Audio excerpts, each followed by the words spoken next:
morning. Doing a quick mic check here before we get started.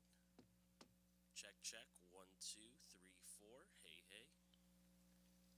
Checking the microphone, making sure it works. Y'all's work also, if you want to come. Just try, if you guys can keep in mind not to point it at any, laptop chargers or anything like that. That would be awesome, just because it creates kind of like a buzz. So I want to try to avoid those today. Test. That's good. Chest, wherever that was from. Oh, Check. Nice job.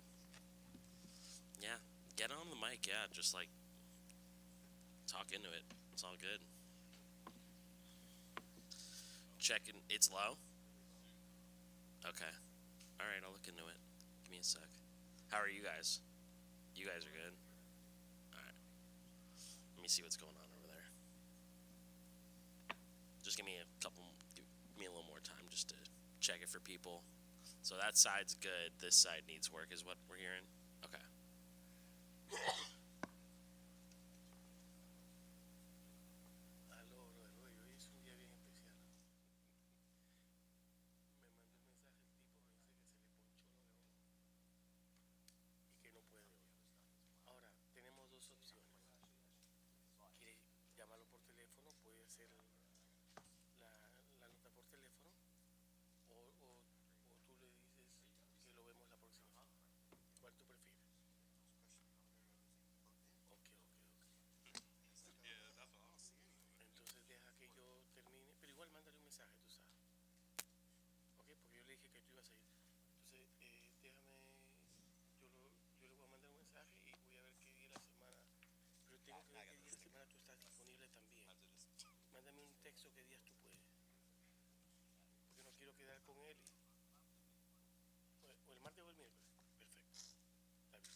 Just so you know, if Sean starts attacking my appearance, I'm going to draw attention to you.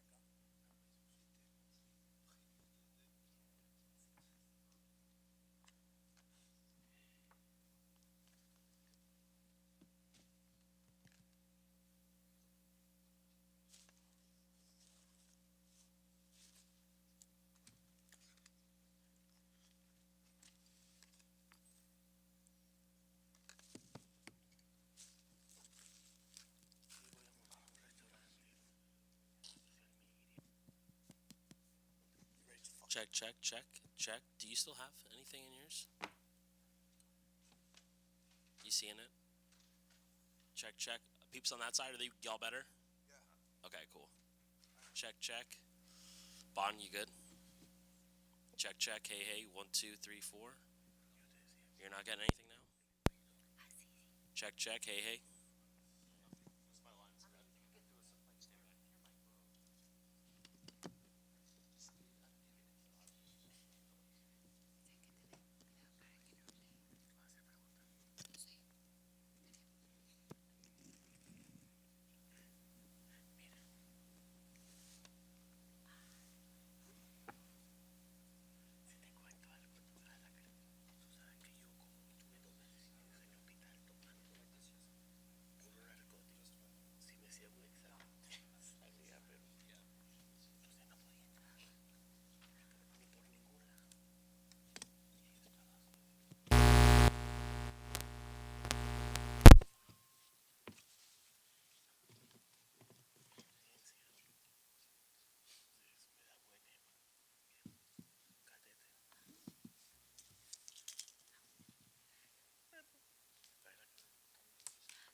One more check for you guys. Check, check, check. Hey, hey, hey. Good, good. Everyone can hear? Still low? Jeez. Yours is just buzzing? You're connected over there? Are you mic or line? You guys. Mine's pretty good. Yeah.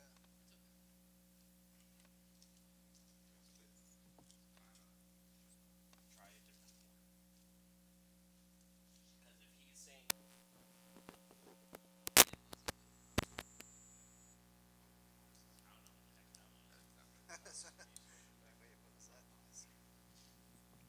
Check, check. Hey, hey. 1, 2, 3, 4. 1, 2, 3, 4.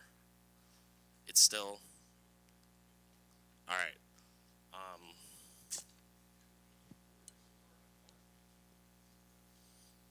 I have an extension. It just could be cables running everywhere.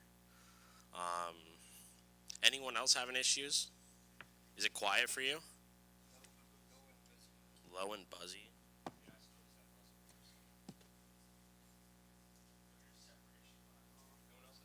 Guess I got a little bit of a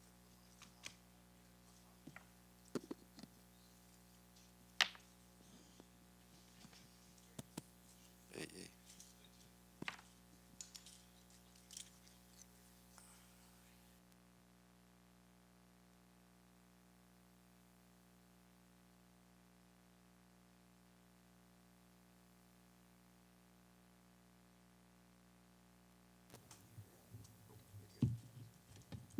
Check, check. Hey, hey. 1, 2, 3, 4. You're good.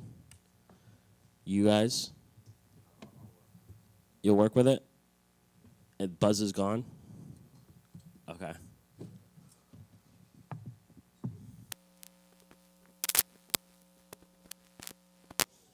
Let's get started, and then I'll try and figure something out on the fly. Cool? All right.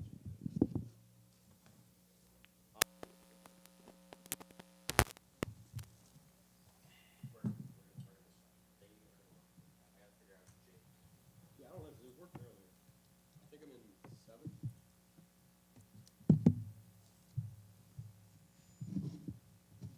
This is your. I heard that. That's your table. Really? I think that's your table. Oh, yeah. Do you have an extra cable? Yeah. All right. Sounds good. O sea, ¿cómo regresar de aquí para allá?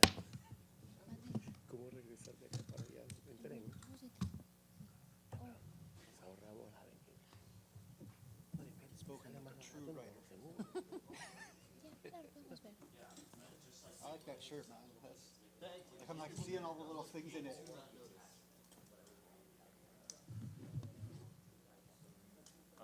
Kind of, but not really.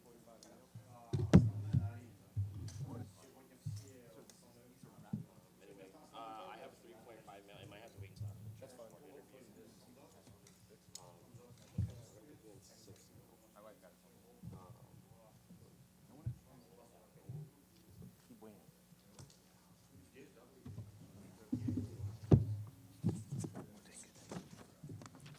Sorry, not wrapped.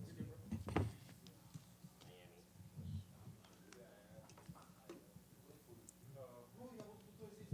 That might be enough. Are you able to just pass that behind you? Oye, perdón, primero eran 13 peleas, después 12, ahora son 14. ¿Cuántas peleas son? Antes. Not yet. Not yet. Why? Va a tener que ir temprano, imagínate la primera pelea que It's better fix it. I'm working on it.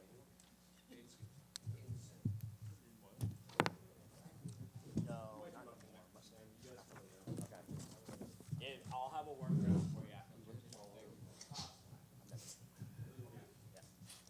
Bye. Yeah. Hopefully long.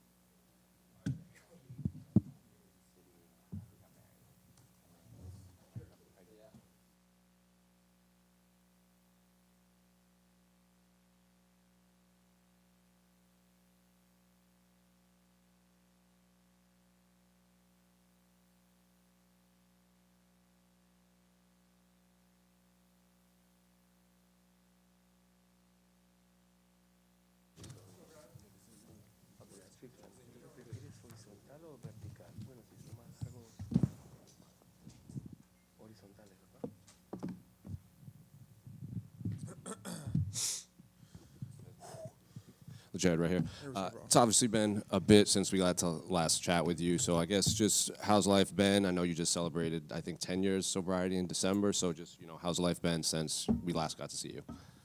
It's been good. I have a 16-month-old daughter, so that's changed a lot. It's the greatest thing that's ever happened to me. I never thought I'd be like a dad. As you said, I'm 10 years sober, and I was shooting coke and heroin 10 years ago. So, I own a home, I have a wife, beautiful daughter. It's changed my life completely, and everything's been pretty good. Were you, we've seen fighters, when they have their first kid, some of them, it changes their perspective on fighting. Some of them, it doesn't. Which kind of category would you fall into? So it's taken all the pressure off of me. It's not about Jared anymore. My wife always used to say, Jared, so you're not happy if people aren't clapping for you, stuff like that. So it's taken everything off of me. Like, it's not about me anymore. No matter what happens, I have to, oh shit, the logo. The pressure's not on me, man. I could go get paralyzed tomorrow, and it doesn't matter because I have to move forward for my daughter, So. You terrified to be a girl dad? Like 13 years from now, you're gonna have a 13-year-old girl. I think about that often. Yeah, I mean, even now, like, all the weird stuff you hear, pedophiles and human trafficking. She's gorgeous. And I'm like, we're on the street. I got my head on a swivel, my gun on my hip. I live in Florida, so that's normal down there. But yeah, anyone comes close, I'm like, don't come near us because I will hurt you. So. And I guess outside of, just life being good outside, but, you get Jim Miller's a name, more fights than anyone in the UFC, more wins, all the accolades. I guess, were you expecting a name like that? And I guess when Jim's name came across your desk, I guess what went through your mind? I was waiting for a fight, and I was telling my manager, like, hey, I'm ready to fight. I'm ready to fight for weeks. And it was like 7:30 at night, and I was about to jump in the shower, and I see him calling me, and I'm like, oh, normally when he calls me, it's for something good. And he was like, hey, Jim Miller in Newark. And I was like, very happy. Yeah, Jim's a great name, legend of the sport. Like you said, most UFC wins, most UFC fights.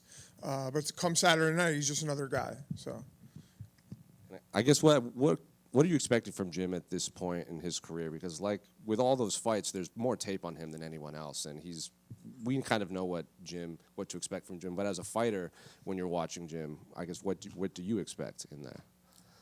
I mean, I don't think his game plan is going to change. From his other fights. I think he's going to come out and do what he normally does. And that's what I'm expecting. I think he's going to come out hard. He's in Jersey, he's in Newark, his home state. I don't know, how many more fights is he going to fight. I know he's been through some tough times recently, so he wants to get the win for his family. But like I said before, that doesn't matter. On Saturday, I don't care about your family. I have my own family. I have a daughter who needs me, so I'm expecting the best Jim, and I know that I'll come out on top. And then just a couple more unrelated to Jim, but outside of 10 years sobriety, next year will mark 10 years in the UFC for you. That'll be a decade in the UFC. Did you think you'd be fighting this long? No, so I had my back against the wall a few times during my UFC career. My first contract, they made me fight my contract out, and I ended up losing my last fight. I blew through my first two. I lost my next two, and luckily I got fight of the night that night. So I guess they were like, all right, give him another contract, and So and then there's other times where coming off of losses where it's like I gotta win. So no, I knew that I could do this, but there was times where I was scared and concerned. But here I am, and I plan on staying here for the next few years and then retiring with this company. Then just last one for me, because I saw your tweet about Strickland saying he was going to shoot Khamzat, and then you're like, you think you're going to bring a gun to this state? Is Yeah, this, exactly. Like, I just your thoughts on just kind of this whole chaos happening at the top. I mean, in hindsight, obviously he's just trying to get a rise out of people. Everyone knows that. But like to say you're bringing a gun to Jersey is like the dumbest thing ever because like you will get arrested here. You know, the laws are very, very strict. You're in the city limits, and I just think like he says wild shit, but that's strong and that's what everyone should expect from him. So, but I just think he's like not the brightest person. Jared, you obviously. Hey, bro. How's it going? I know you like to fight up here. At least you get to see kind of family. Have you gotten the chance to kind of see your family since you come back in? No. My parents actually live in Florida full time now, and I did go to the city on Sunday, so I got to see my home. It was nice. I fought in Jersey. I don't know, probably close to 10 times. At in Atlantic City at the Borgata. So it's nice to be here. Familiar territory, and things normally go right for me here, so it feels nice. And not just here, but also in New York. Yeah. You obviously had that very impressive victory the last time you were in this general area in the UFC. I mean, is there a comfort level with kind of fighting close to where you grew up? Yeah, definitely. I got to visit, my old gym, Henzo Gracie's, right next to MSG, see, familiar sights, my coach is from here as well, so it's just nostalgic, and it reminds me of good times and bad times. But this is what made me, this is what's molded me, and I think like I was made to be here and fight here, so.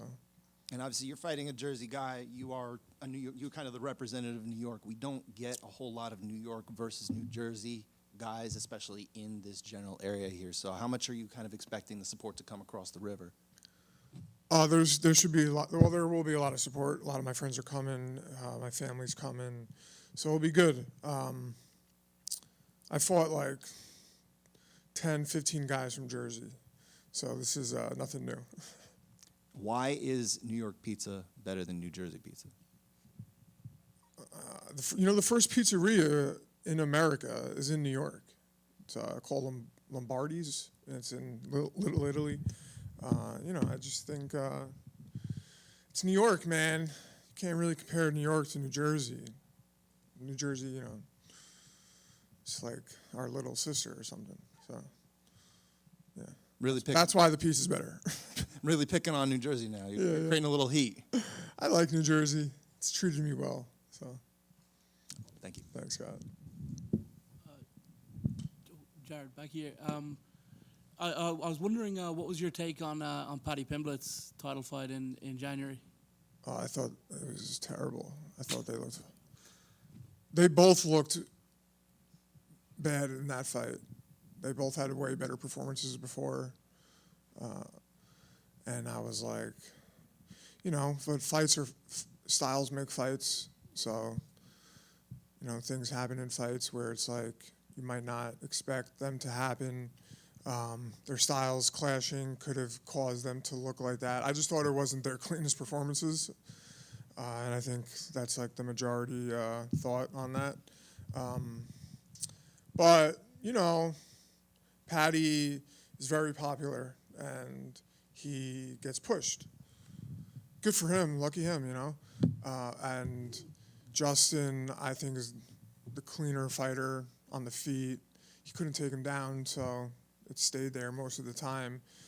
But I didn't think it was a great performance for either of them. And I think Justin probably feels the same way, and Paddy obviously feels the same way. So, does it ever frustrate you, like when you watch like the speed at which he got to fight for the title, all of that stuff, and you go a lot of people say you won that fight, and the paths have been very different in the few years since. Do you ever watch it and go like, that should be me up there? not necessarily. I think God wrote everything before it was supposed to happen. Everything happens for a reason, and I still think there's opportunity for me to fight him again. I know he's fighting BSD. I think that's a really tough fight for him. And I beat Jim Saturday. Maybe fight one more, win. I'm on a 2-fight winning streak. He's on a 2-fight losing streak. I don't think it's too crazy to think that we could fight again. and I think it would make sense at that point. Would you be disappointed if, when it's all said and done, you've hung up the gloves, if that rematch hasn't happened? Not necessarily, because like I said before, it was written, God's path for me. So whatever happens, I just have to trust it.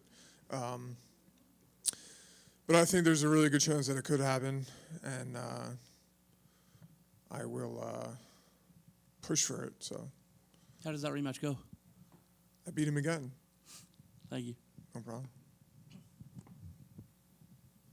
So nothing else? No one else wants to talk to me? Thank you, guys.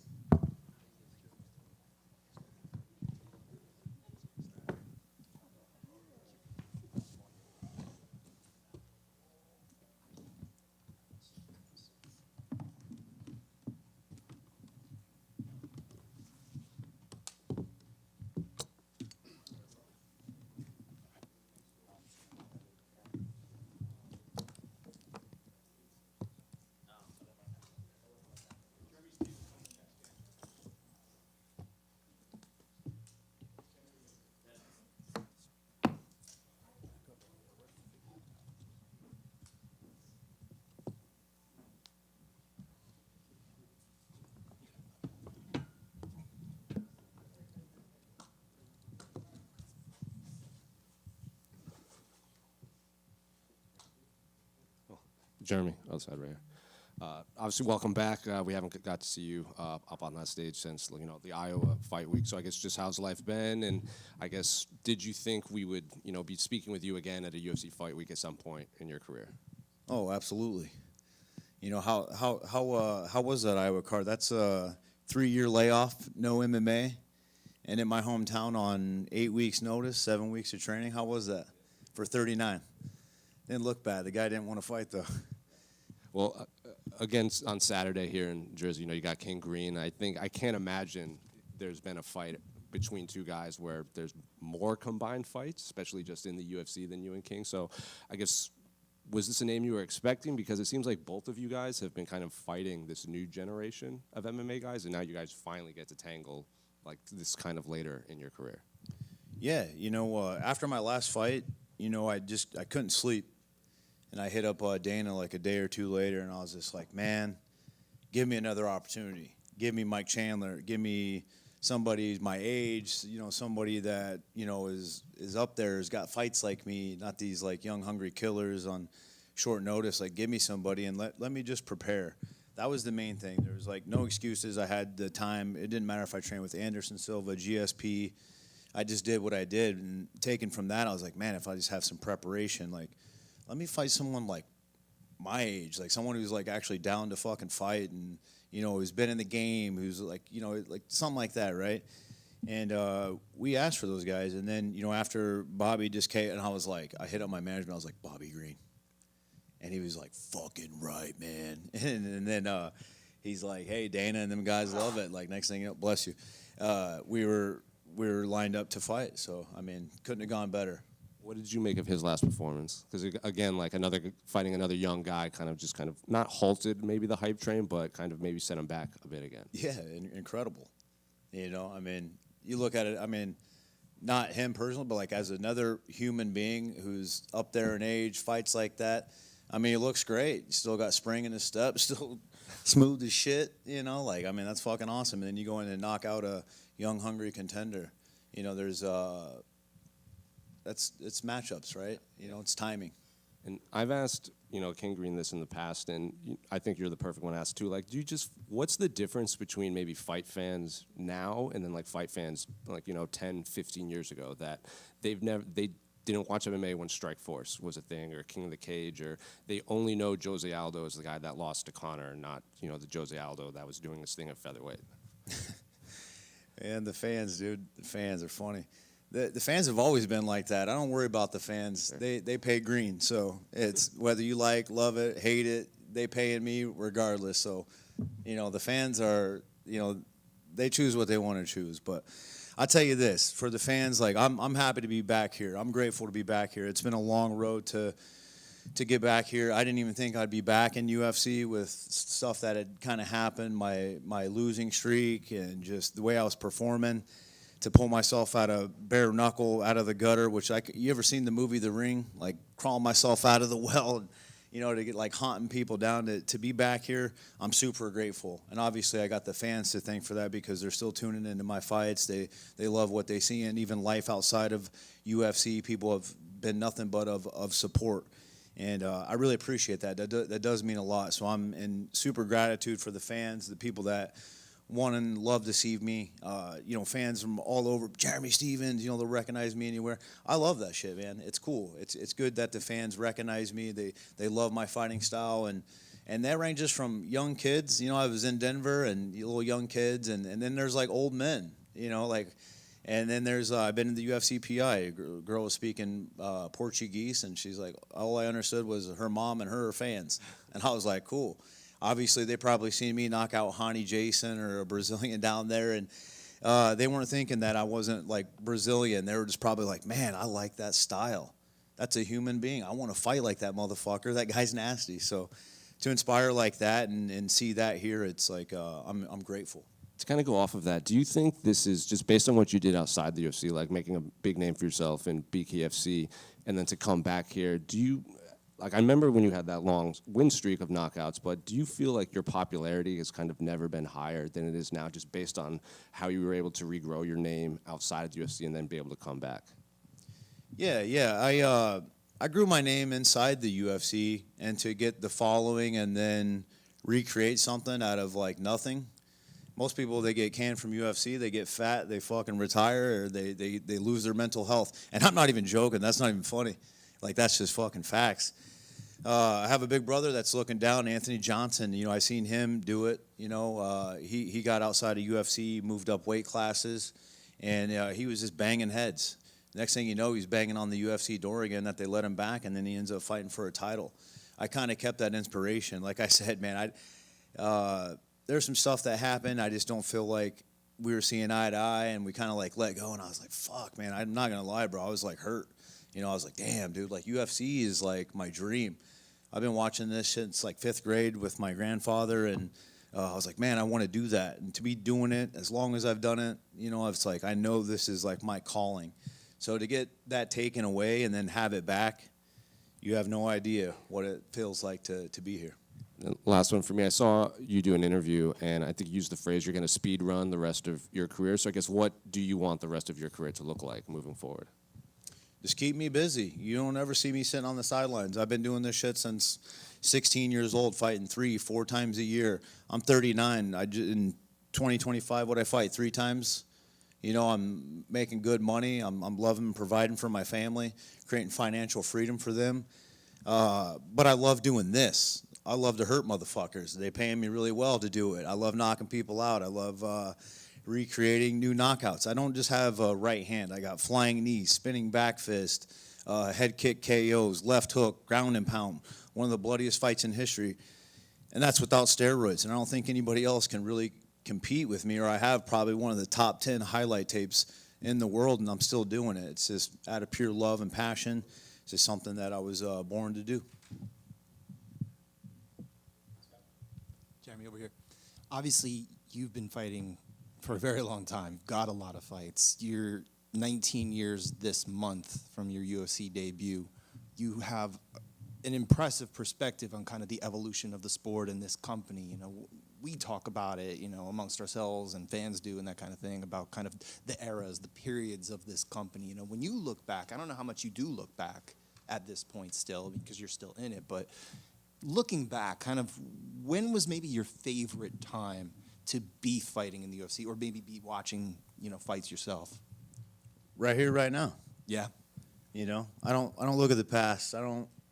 Man, I used to take out my rear view mirror just because I didn't like looking in behind me. I swear to God, I did that when I was a kid. I don't know. I stay present now. Maybe when I retire, you guys want to ask me what my favorite knockout was. Until then, it's right here, right now. 39 years of age. I'm still performing at a very high level. Still hitting hard. I'm still spring in my step. I just fought a young, hungry dude, the last one in MMA, and I displayed a lot of heart and skills with very minimal preparation for MMA. So I think this is the time, right here, right now. you guys are in for a real treat. Come Saturday night, we got a like-minded opponent, and yeah, always stay present, my man. Well, let's talk about the present then, too. Obviously, you're talking about a like-minded opponent, someone of a similar age group who also is OG in this sport, right? You guys have kind of a different mentality of maybe fighting because you guys came up at a different time. What do you think of kind of fighters that come up nowadays and maybe the styles that they bring about where it's much more, let's say, like mixed from the beginning than you guys were? Yeah, I love it. People want to hate or be like, oh, the style. Man, like, I just kind of explained earlier, like, I had a fucked up childhood, right? Like, everybody's has, like, something, right? But I take the good, the bad, the ugly, and I'm sitting on my parents' shoulders because of what they did.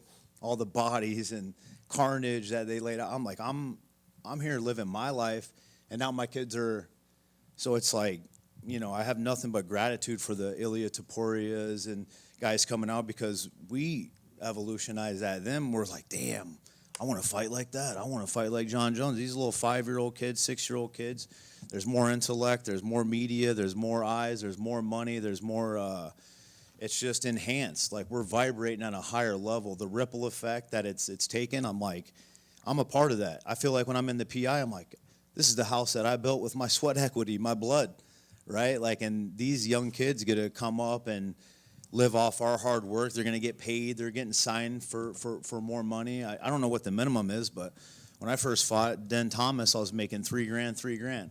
I was making more than that when I was fighting on the smaller shows. So it's like, I'm not hating at all. Like, I've never been a hater. My mom never raised a hater. Like, I'm a passionate motivator. Like, I'm happy to see these guys that are changing this sport, and then like these countries that are coming in, the fans that get behind their countrymen. They don't care whether you're laying or praying. Like, they're supportive, and that's so cool because that's like what we always wanted, and to see it here in front of our eyes and changing the world, and fighters doing what they're doing today, and you're meeting just all types of different characters. It's incredible, and I feel like I had something to do with that. Thank you. Jeremy, right over here. What can you tell me about Wednesday night fights at Toad Holler? Oh shit, man! Just a lot of smoking cigarettes back then. You just step in the ring. If we were to like look at each other, like, yeah, I'm 165, or like, you're definitely not 165, but we're like, all right, let's fight, and you fought, and then afterwards, like my sister, my older sister, was pretty cool. She'd always like. She's real friendly, so she used to like talk to the strippers that were there. She'd be like, "Yeah, this is my little brother. He just fought," and they'd be like, "Oh, So I just remember stuff like that. Like, damn, this is where I want to be. Smacking motherfuckers, laying them out, and then getting some titties in my face. So when I was 16, I kind of think about that. I used to just I had a friend named Jordan Ayala. He would drive me. It would just be me and him. I would just show up, I would fight, and then I would leave, and then like everybody would be talking about it in school or whatever. Those were good times to think about it. Now I'm like, damn, I have a nephew who's 16. I don't think I would ever tell him to go to a bar and sign up and fight grown men. My grandfather told me to do that. This is the guy I was watching UFC tapes with down in the basement with my grandma, and he kind of seen me grow up because I had to live with him. He seen me fight on the street. He kind of seen the upbringing. And at 16, he's like, hey, I think you should come down here. I watched that the first week. The second week, I went back and fought. And in, like you said, 19 years in UFC, it was my calling. So good memories there. Yeah, it sounds like you were putting on some action, and then your sister was helping you get some, huh? Yeah, absolutely. God bless her heart. So this will be your 60th pro fight across combat sports, and I'm sure you've had more like at Toad Holler and everything. What has been the key to your longevity and success in this sport after over 60 fights? To adapt, to keep a growing mindset, to keep positivity, even in the negative, to find something positive. I'm probably one of the most positive people you'll ever meet, come across. I don't accept no. I believe in God. I have like such strong faith, even when people don't see it. And the Charles Darwin, it's not the strongest or the smartest, it's the person willing to adapt to change.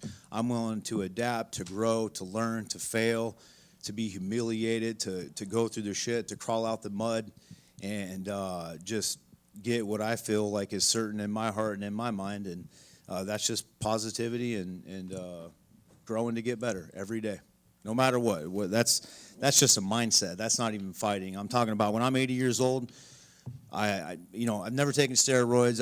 Even though I'm sponsored by Blue Chew, I don't take the Blue Chew pills. I want to be 80, picking the old lady up, shaking her down like dice, running marathons, living my life, and not be all like crunched over and hurting. And I want to live that life. So I feel like, as I grow, like I'm like, damn, I'm projecting this life through my mindset, through what I feel in here, and being authentic and true in my heart. So I saw you were making music on Spotify under the name Little Heathen. You actually made a song about your partnership with Blue Chew and everything. When are we getting a new song, and what made you want to do that? Just for fun, because I used to just rap in high school. Me and a buddy just beatboxing, rapping, and just getting creative. Like podcasts, everybody's doing something. I was like, you know what, man? Like I'm gonna make a rap song. I got Rick Rude out there, cheeks clapping. We got a couple other things, but man, I'm so busy inside of like fighting, making changes, like going out to Vegas, changing up my training camp, that I don't get to do that all the time. So I stay focused on the main thing, but on the outside of the box, like I love having fun. I love rapping and creating Blue Chew type stuff. And you heard that Blue Chew one? You like that? Yeah, it's not bad, huh?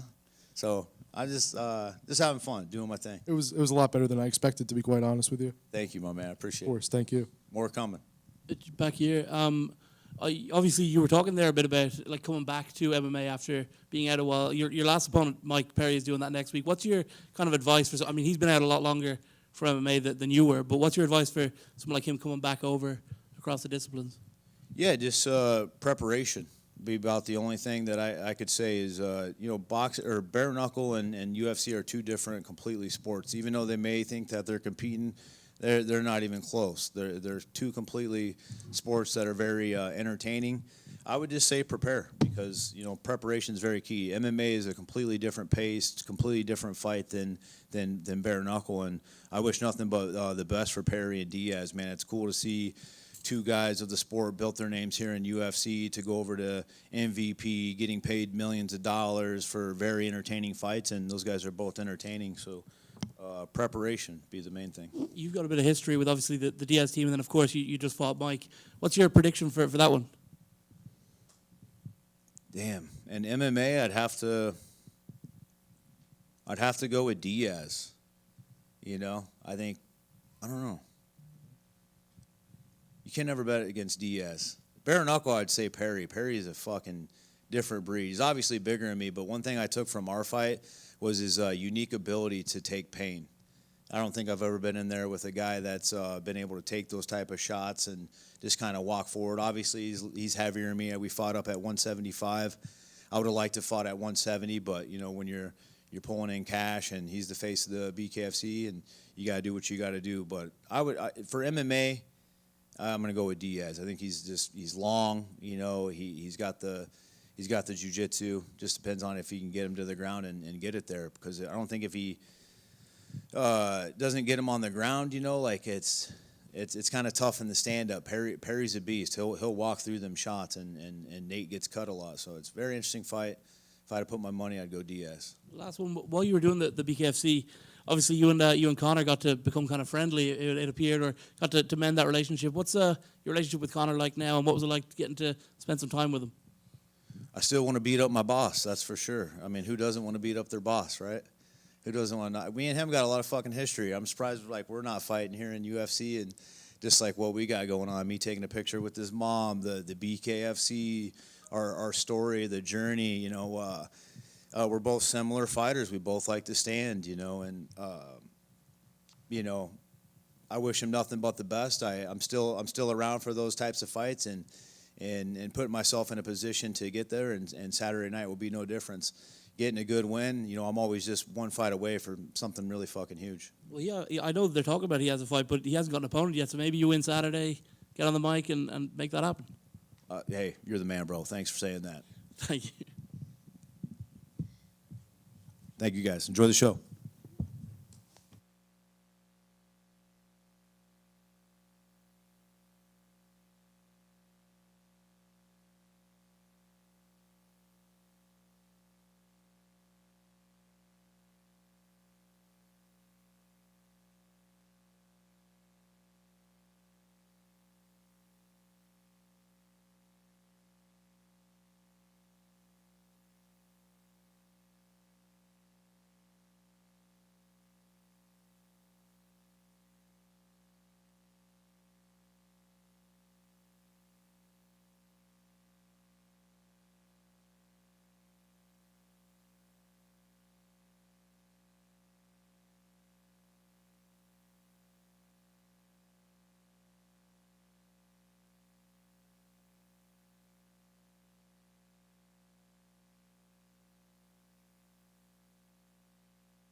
Check, check. 1, 2, 3, 4. Hey, hey. 1, 2, 3, 4.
Check, check. Hey, hey. 1, 2, 3. 1, 2. You're good? Nice. I didn't do anything. I just made sure microphones work, dude.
Good morning.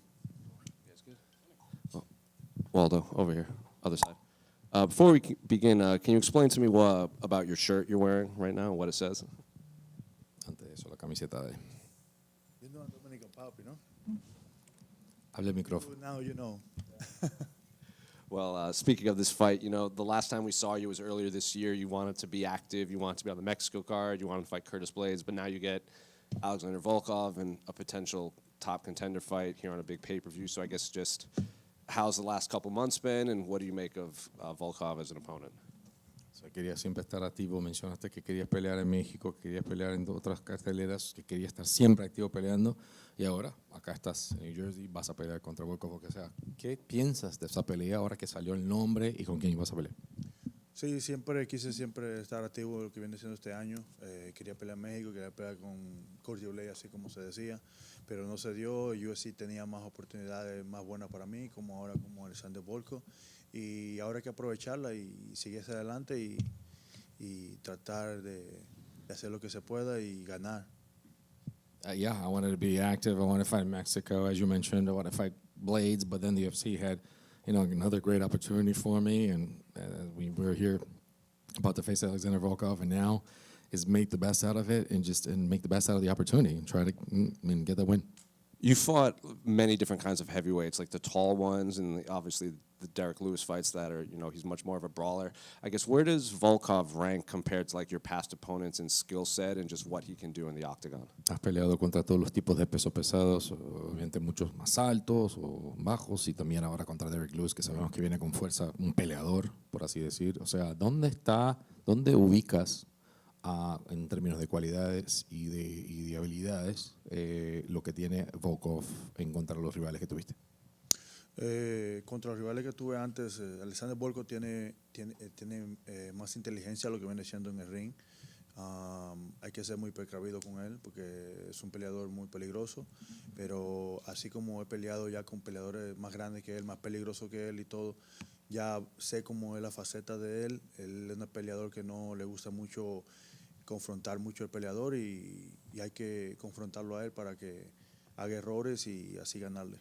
I think he's as far as other fighters that I've faced, Volkov is a very intelligent fighter, somebody that you have to be very cautious with, and somebody that's, you know, I've faced other fighters and he's faced so much competition, so you've seen what he offers. Is somebody that smartly avoids confrontation, so you have to take the confrontation up to him and take it up to him to win. Well, I was going to ask about that because Volkov, like especially against like the Sergey Pavlovich, like he can make it technical and slow, and maybe the crowd doesn't like that type of fight. So I guess how do you force that type of fight, or do you even want to force it?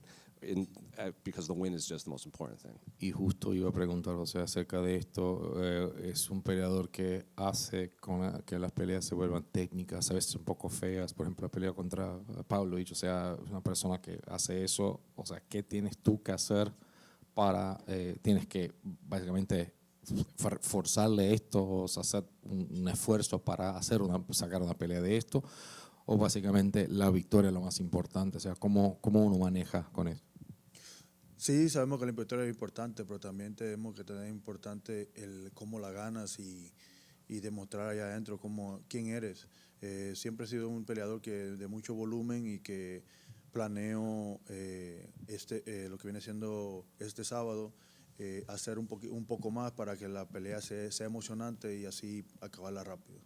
Yeah, the win is really important, but the way you get the win is just as important. I've always been a fighter of a lot of volume. It's going to be no different this Saturday. That's what I need to do. That's what I've done. That's what I need to do, and that's what I'm going to do on Saturday to finish that fast. I'm sure you've been asked this 1,000 times leading up to this, but you obviously have the interim fight between Alex and Cyril coming up next month. Tom says he's probably going to fight the winner of that because he's going to be cleared soon. You got Josh Hokett and Derek Lewis on that card. A lot of people think if Josh wins, he could be fighting the winner of this.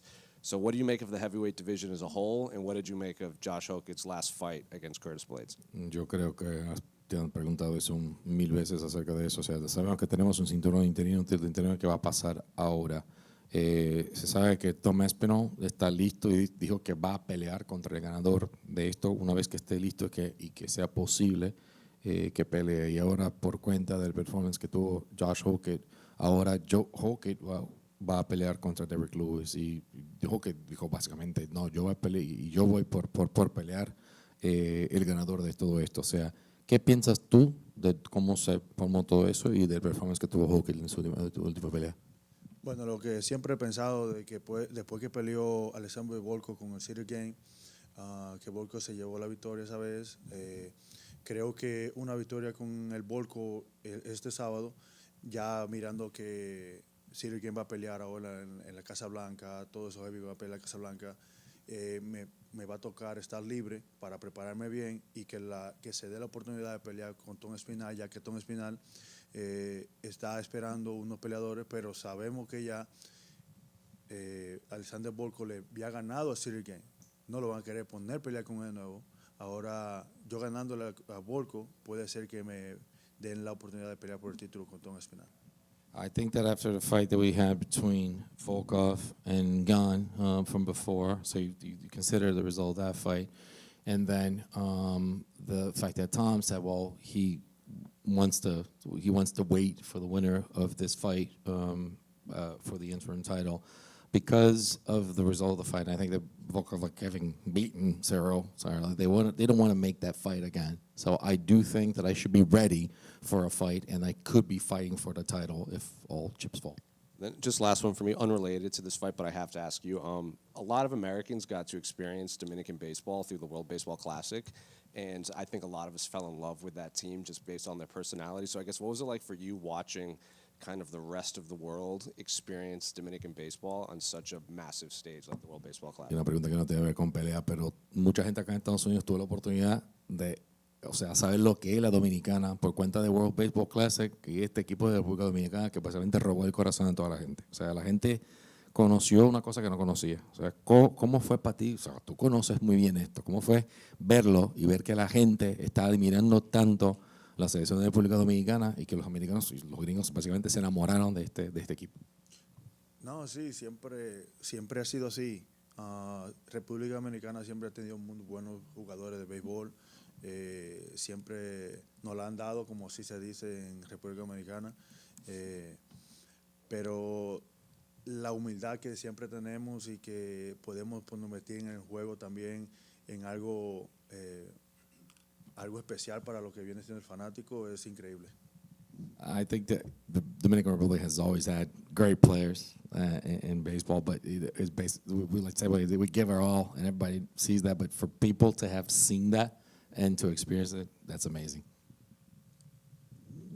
Waldo, right over here. You reached 10 wins in the heavyweight division faster than anyone in UFC history. Does breaking those kind of records mean anything to you, or are you just focused on getting to the title and that's all that matters? Y las 10 victorias en los pesos pesados has logrado eso más rápido que nadie. O sea, récords, romperlos, estos logros, ¿son importantes o el título es más importante que cualquier cosa? Todo es importante, todo en esta carrera va creando récords y récords, todo es importante uno tras otro, porque así mientras se va creando uno, otro se va abriendo para romperlo. Pero todas las peleas que he peleado en la UFC son importantes para mí, todos los nombres que han pasado por el octágono conmigo han sido importantes porque es un recuerdo para mí que me voy a llevar siempre. All the accomplishments, all these records and everything, they're important, one after the other. As you get them and as you actually break one, others open up for you to break again. So those are great opportunities. They show things. And for me, everything has been important. Every fight that I've had, all the opponents I've had, everything is something that I remember dearly and I carry with me. You said the punch that knocked down Derrick Lewis was a changeup. What punch are you going to knock down Volkov with? Mencionaste que el golpe que pegaste a Derrick Lewis fue un change-up. O sea, ¿cómo va a llamar al que va a pegar a Volkov? Bueno, vamos a ponerle que es un sinker a este. That's going to be a sinker. Back here. About that, like, it doesn't matter. If you guys are ready and we're going to wait 4 or 5 months to do it. No. You said earlier in the year you want 5 or 6 fights. I guess, like, how does the UFC accommodate that, especially as you move up the rankings and talk about championship and titles? O sea, mencionaste, quiero continuar activo, quiero seguir activo, aunque sea campeón y quiero seguir. ¿Cómo hace el UFC para lograr esto? O sea, porque una vez que estás ahí hay menos rivales. O sea, ¿cómo UFC sigue manteniendo un peso pesado activo con tanta gente? No, si miraron lo que pasó el año pasado, estaba abajo en los rankings, pero siendo como Derek Lewis, no oportunidad porque se lo merecía por el tiempo que tiene todo así, pero miraban cómo estaba en el top 5, peleaba con el top 8 y cosas así. Ahora vengo con el top, a pelear con el top 2 y creo que el UFC tiene su plan, ¿me entiendes? Todo el tiempo. Y no creo que me saque muy fuera de lo que viene siendo el ranking, me pueda pelear poner a pelear con Hosky o con otros peleadores de esa misma área, pero creo que la UFC siempre creo que me va a tener activo lo que viene siendo este año después. Range, I think the UFC does a good job of actually matchmaking and putting everybody together to fight.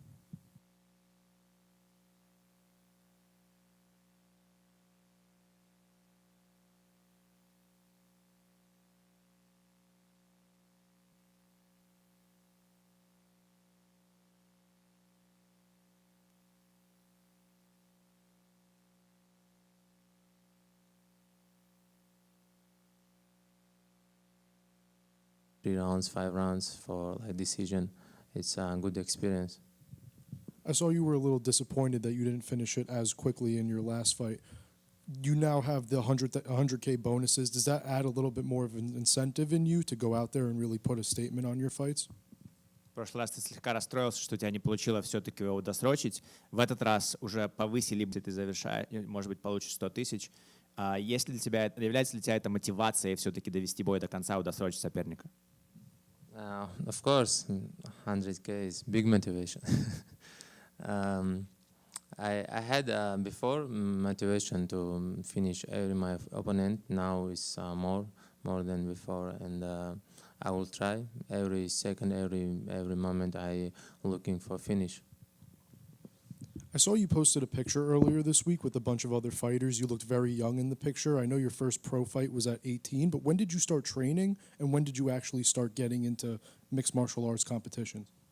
Ты поставил фотографию с другими бойцами, там было много вокруг тебя бойцов, из них ты выглядишь очень молодым. Я знаю, что ты дебют свой профессиональный совершил в 18 лет, а вообще когда ты начал? I started when I was 10, till 3 years I trained, and later I go to play soccer for 5 years. I played soccer, and 18 I start again MMA. And that picture, I think you say about when I was small, right? Yeah. Yeah, это старая фотка была. Спросил в конце. Правильно ответил? Just because you're talking about the rankings next, and obviously your stock is climbing, have you and Khamzat talked about, the plan? Like, does he move up to light heavyweight as you climb the middleweight ranks, or what are your thoughts there? Я знаю, что ты повышаешься в рейтинге, ты говоришь про то, что ты хочешь ворваться в топ-15, в топ-10, а с Khamzatом... Yeah, we talked him.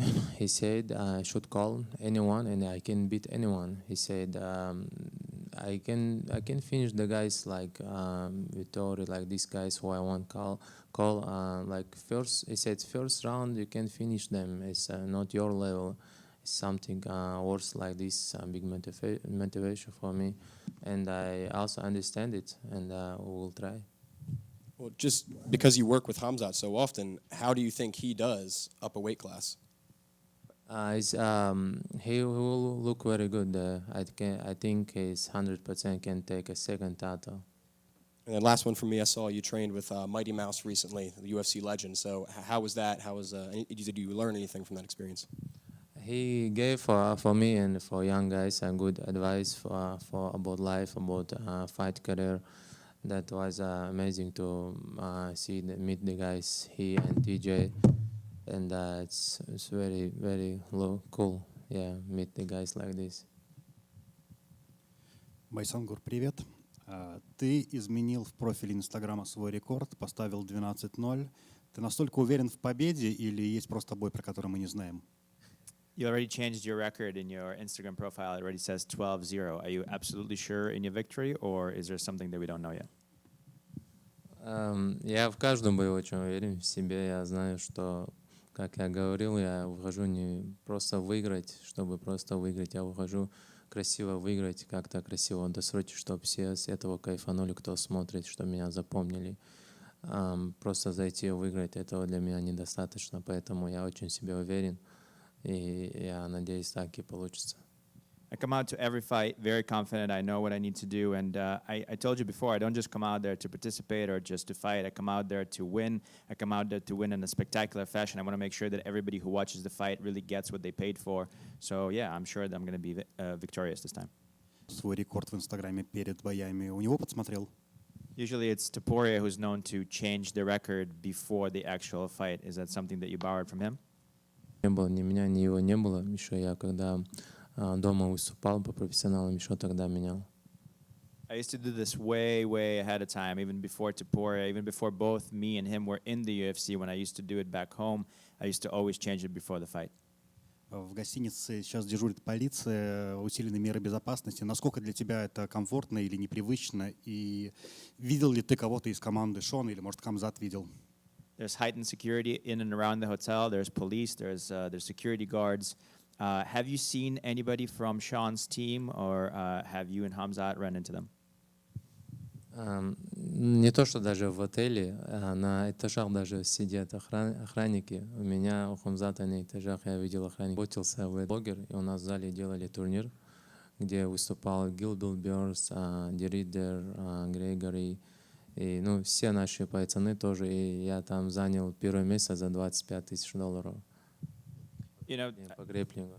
I used to, when I was younger, I used to compete in BJJ as much. It's not like I have some sort of, a high belt or a high praise, high honor. But I know that a little bit of time ago, back in our gym, we had a tournament, a BJJ tournament, where Gilbert Burns was part of it, Gregory Rodriguez was part of that, and in the gym, I actually placed first, and I won $25K.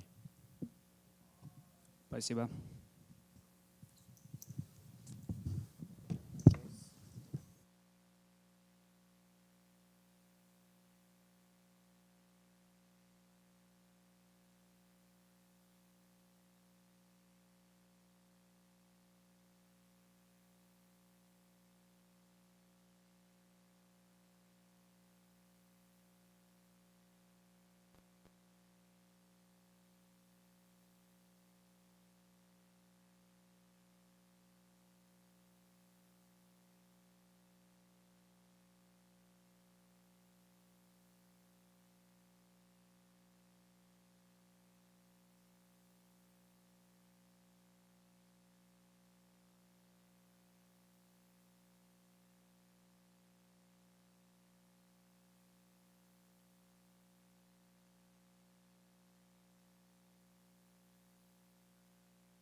even asked ChatGPT, like, hey, what can I ask Sean? I've already asked him everything.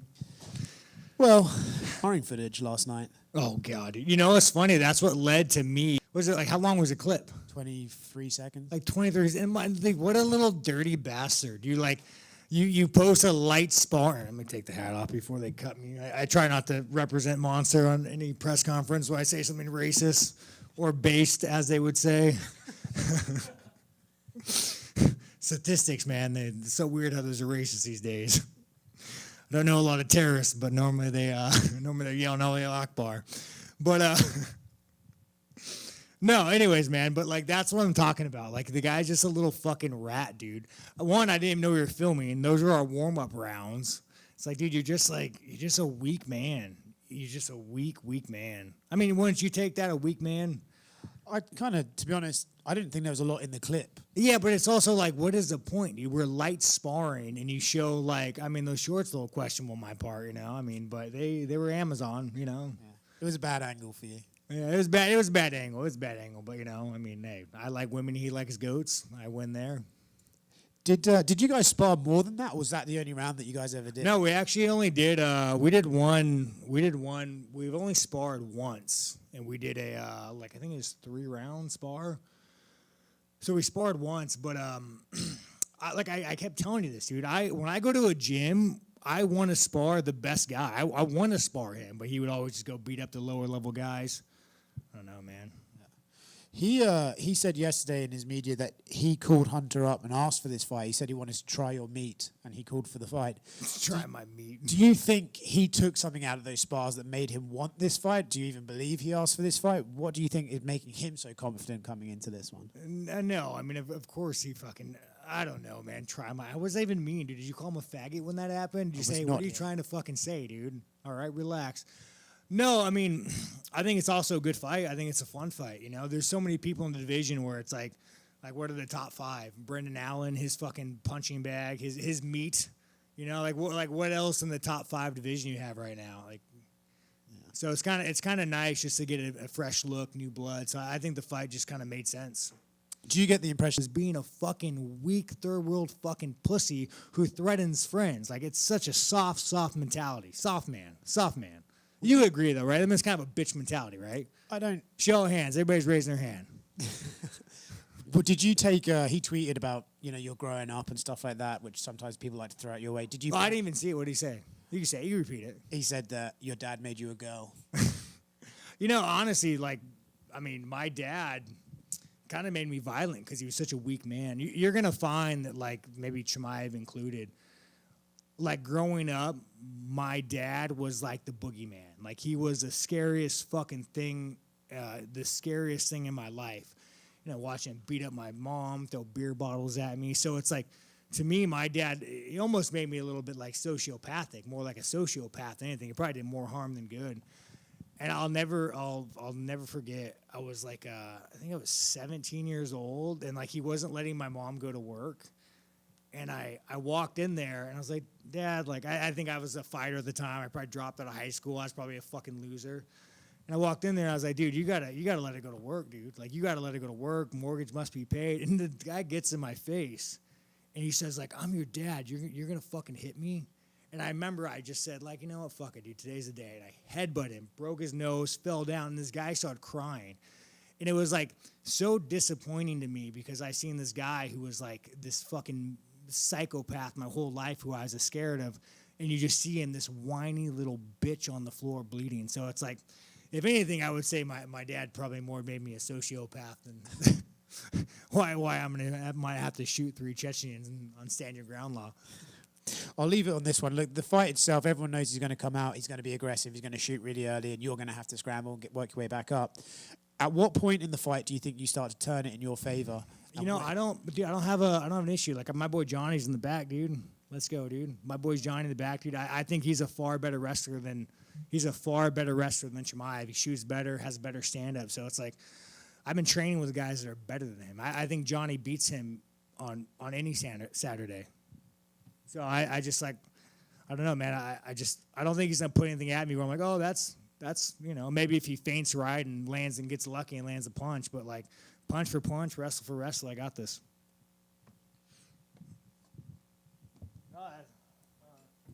That was quick. Sean, just curious. Obviously, a lot of people talking about the grappling with this fight, and people noticed a stat leading in that in all your UFC fights, no one has ever attempted a submission against you. Maybe because I've only fought men. I don't know. Sure. Does that surprise you at all, or like, did you know that stat? I mean, dude, submissions are fucking gay, dude. It's like they're fucking gay. Like, I'm sad that I have to potentially have to deal with a guy who wants to dry hump my leg. It's but I'm also never really in a position to for guys to do submissions, right? Like, I don't want to go on my back, you know. I'm not into that shit.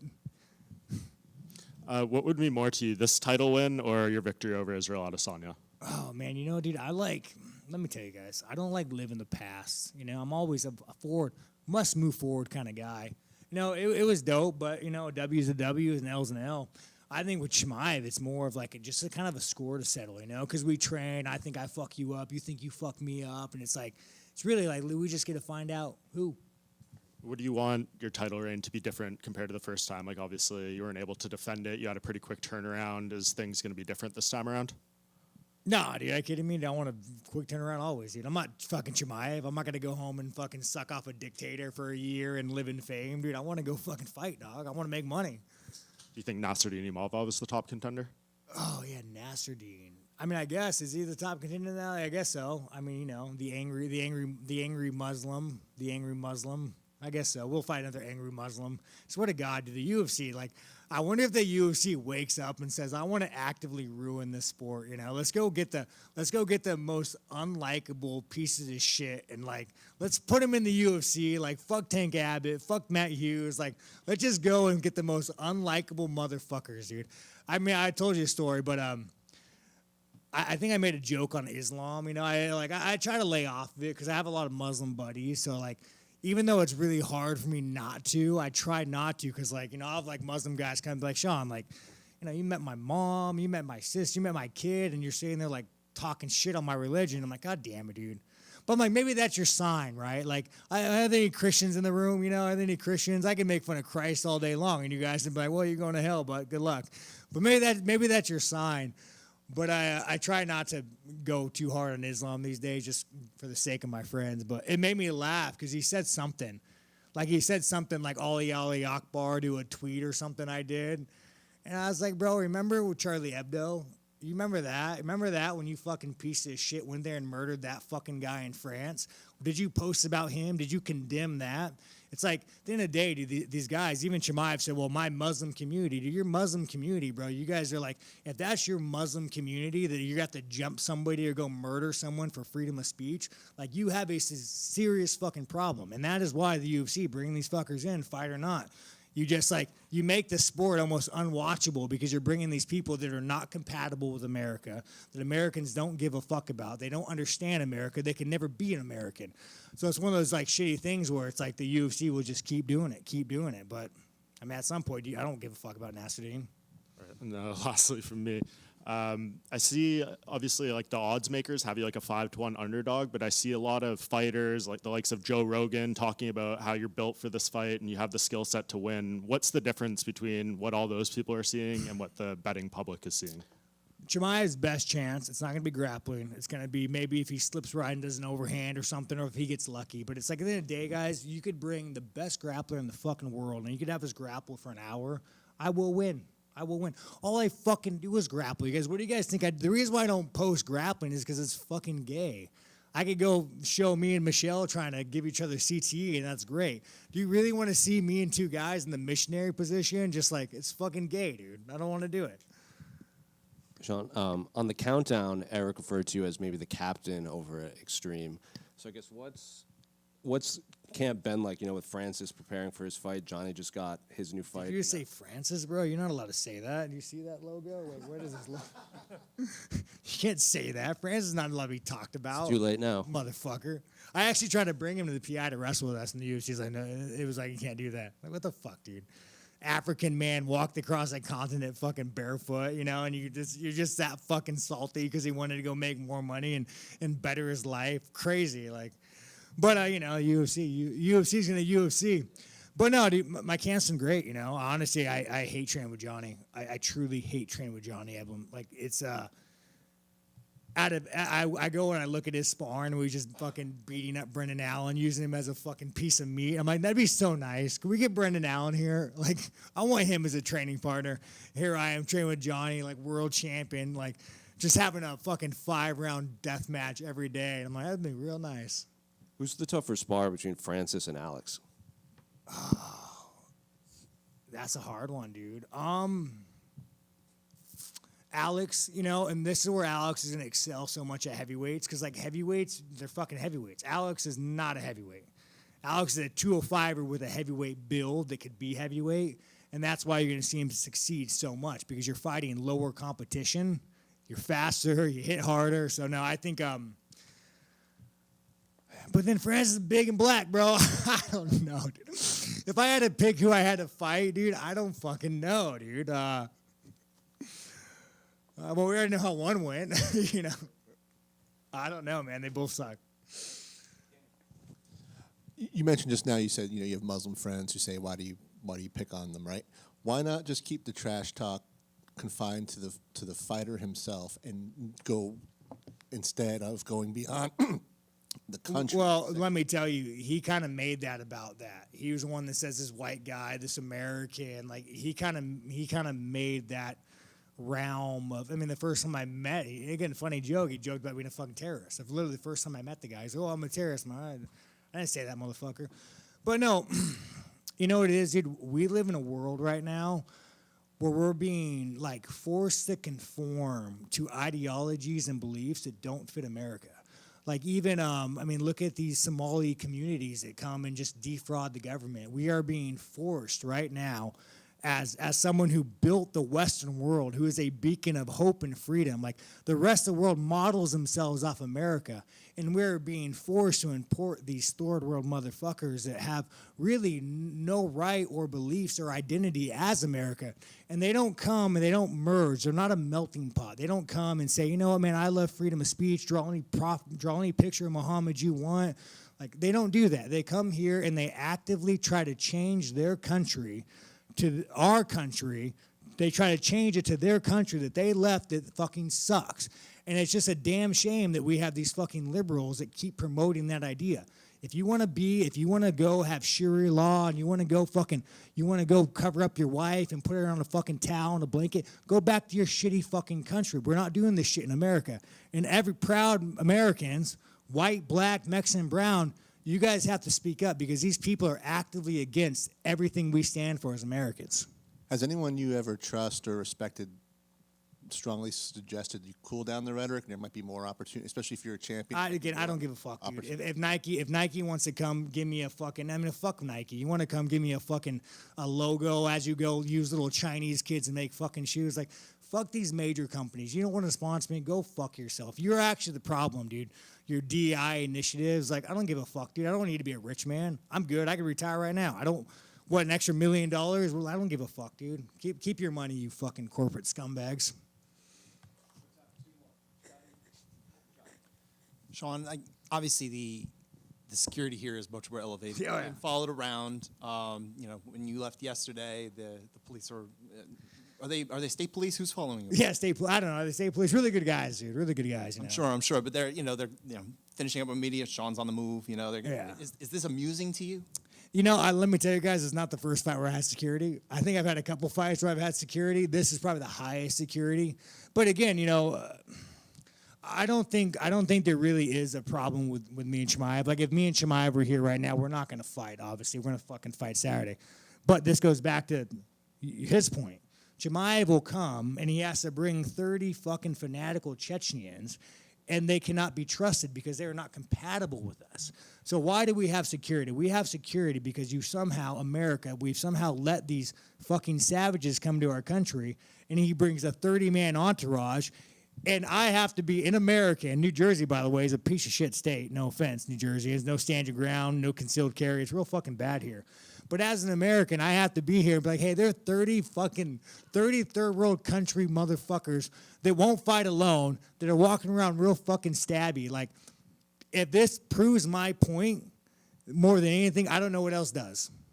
Have you been able to kind of explore it all, or like, are you interested in going anywhere or that kind of thing? How much has this kind of affected your No, I actually love it, man. It's way more quiet, you know. I don't get people harassing me. Usually, especially title fights, it's I always go the extra mile with fans. If any fan comes up to me, like, doesn't matter, I always go the extra mile. So it's kind of nice just not having to do that, you know. And I love fans, but title fights, there's a different level of like people that show up. They're more into the UFC. So it's kind of nice to be able to zone out a little bit more. You said this is a little more elevated than it's been in the past. Like, what are some other times, I guess, where you did have a little bit of security with you? Oh, I think when I hit that guy in Australia, love tap. By the way, we got to find that guy and give him a shirt or a ticket, dude. Bring that motherfucker in. I mean, he didn't come up and say he didn't press charge. It was more like a love tap. It was more like a love tap. I won't say hit. But no, I think with me, usually with security, they just know that I'm volatile. And I want to say I'm volatile, like I hit people that deserve to get hit. Like I'm not going to go out there and just attack you or attack him. But like if a motherfucker needs to get hit, I'm going to hit him. And I don't give a fuck. I'll take my assault charge. I'll go spend a couple months in jail. I don't give a fuck, you know? So I think the UFC is just more cautious because they know that I will hit a motherfucker. Chechen or not, 30 of them or 20 of them or 2 of them, I will hit them. Do you really think anything is going to happen between now and fight night? No, I know, of course not. But I mean, how much money is UFC invested in this? You know, if one fuck up, and next thing you know, they lose fucking millions of dollars. So I think right now they're just trying to protect their investment. But I think everything's fine. Sean, the talk is that Chimaev is going to move up to light heavyweight after he beats you. If you win, do you think he stays and chases that rematch? Yeah, no, I don't know. I think he would. I think light heavyweight's probably a significantly easier division right now than the middleweight. I mean, fuck, I should move up to light heavyweight. It'd be way easier than fucking middleweights. It's kind of like, again, there's something with like, and this is a known thing in the industry, there's a skill gap as you go up. So I'll give you an example. I'll coach a lot of guys and I'll help a lot of guys. So I'll go and like coach the little guys, the 45ers, the 55ers. And sometimes I'm watching these guys and I'm like, you are doing everything perfect. You're checking kicks, you're punching, your volume, you're shooting. Like you are doing everything perfect. I have nothing to say to you, right? And then I'll go watch a heavyweight guy and I'm like, dude, you're leaning back, you're dropping your fucking punch, you're doing like, I could watch a heavyweight fight and there's a million things wrong. So it's a known thing that there is a skill gap between smaller guys and bigger guys. So it's kind of smart, you know. I just got to go and I can't tell you how many like Tom Aspinall. I spoiled Tom Aspinall. I mean, I could fight this guy. You know, I could fight this guy. He's big, but I could fight him. But yeah, so I think a lot of guys moving up. They're realizing it's just an easier time moving up. That being said, is there a time where you move up to light heavyweight? You know, I mean, maybe if I want to, enjoy life a little bit more. I'm trying to think of all the light heavyweights I've sparred. Ankalaev, dude, Ankalaev would be a fucking fight. Ankalaev, I think, beats Chimaev any day of the week. So Ankalaev will probably be the next champion, hands down. I mean, it's crazy that Alex, that's how you know that you deserve your ranking and you are a champion because you beat Ankalaev. Ankalaev is probably one of the best 205ers I've ever sparred. Thank you. That's it. All right, guys. Have a good one. There, this fucking guy. You trying to race bait me? Motherfucker. Let's talk about fucking Muslims.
What's up, guys?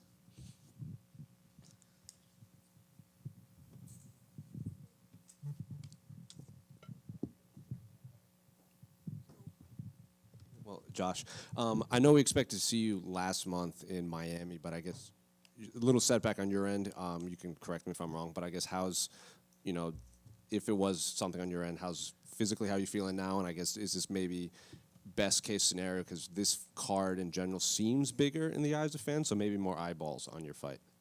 Yeah, like I said, everything happened for a reason, and right now, bro, I'm 100% ready to go, and I get a better poster as well, so that's a bonus.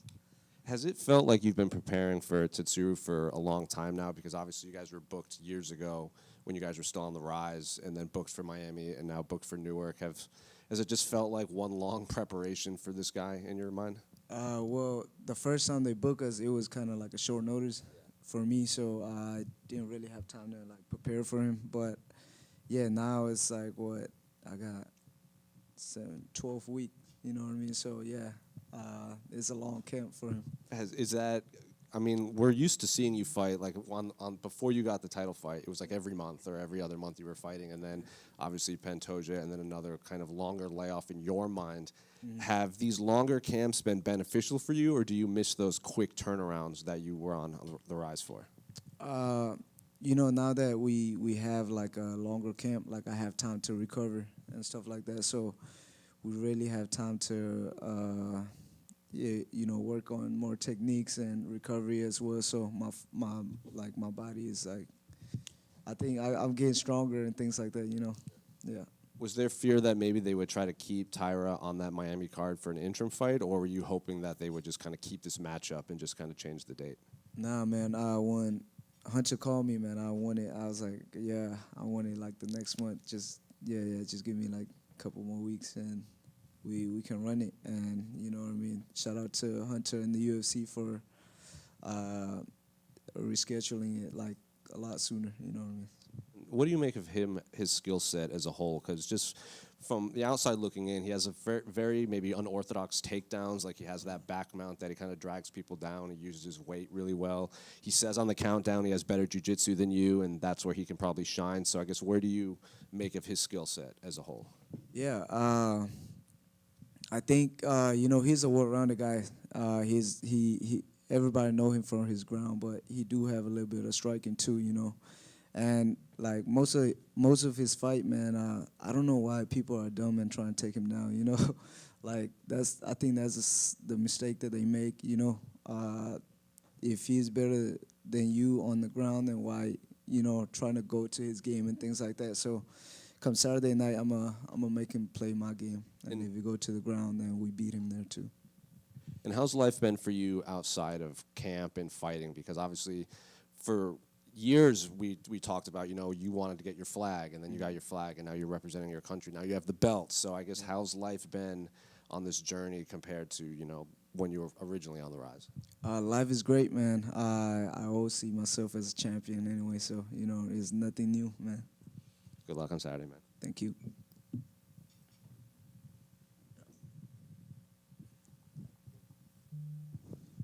Do you believe the fight against Ray Saruya prepared you for the fight against Tatsuro at all? Yeah, every fight prepared me for this moment. I think Tatsuro and Ray Saruya is two completely different fighters. So right now, man, it's just Tatsuro. Yeah. And then if you do get past this test, do you believe that Pantoja is next, the winner of Horiguchi Cop, or maybe Lonnie Kavanaugh is next? Who would you like to face? After I beat Tatsuro, that's going to be the UFC to decide who I fight next. Josh over here. How do you see that Manel Cop Kyoji Horiguchi fight going? I don't know, man. Right now I got Tatsuro on my mind, so let them do their thing, and one day we can run it. And last thing from me, have you heard anything about Pantoja, from Pantoja, just regarding his injury, timeline for return or anything? Nothing. None other than what he posed or something, Yeah. Josh, right over here. This is right over here. This is the first title fight between two fighters born after the year 2000. What does it mean to be part of something so historic in the UFC? It feels familiar. You know, this is not the first time I fought the guy that was born in the 2000. You know, this is the second time. It just happened to be so that we fight for an Asian guy as well. So it's going to be great for the Asian community. One's a Ronaldo guy Let's too. Can you dispel the myth or the fact? I heard in an interview that you literally just seen like a McGregor fight or something like very recent, and you've only been training or mat time like 5 years. Is that true? Has it been longer than that? Can you talk about that? Yeah, you know, I don't know what MMA was, you know, until Conor versus Mayweather, and I think was it 2018 or something. That's when I first walked into the gym, but it was like not a fight gym, you know. It was like a family, like, you know, fitness gym type of thing. And then 2020, that's when I met a real MMA coach that, you know what I mean, that trained me, stuff like that. So yeah, I start training MMA 2020. And what can you attribute reaching your champion status by? Is it your drive, your ambition, your heart instilled from your parents? Can you speak on that? Yeah, it was the belief in myself, right? And you know, my auntie is a big part of my life because when I first told him that I want to fight, she already talked to me as I was a world champion, and I haven't even start the training. You know, she was like, start watching interviews and all this other stuff, so that one day when you become a champion, you know how to talk in front of people and things like that. So, shout out to my auntie. You know, yeah. Joshua, just, you know, you and Tatsuro are not quite the same types of personalities as the guys we have in the main event. How have you found kind of the whole build up to this card, and what do you make of Sean and Khamzat's carry on? Yeah, I don't know about the main event, but you know, I just have Tatsuro on my mind, and yeah, I'm just excited for the fight day. Has this week been any different? Like, obviously, I know that those guys have this big security and everything. Have you noticed anything like around the hotel that it's been a different week, or that there's been sort of hyped up security and all of that? No, I feel the same to me. Yeah, I don't feel no different. Thank you. Thank you. All right, thank you.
Tatsuro right here.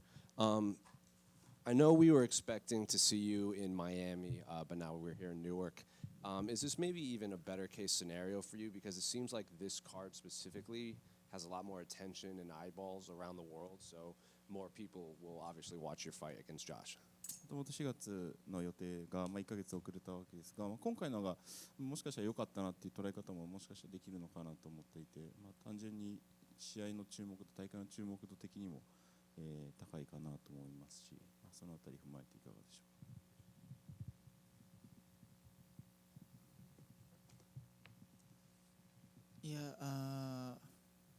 Yeah, this is my first time in New Jersey. I'm super excited.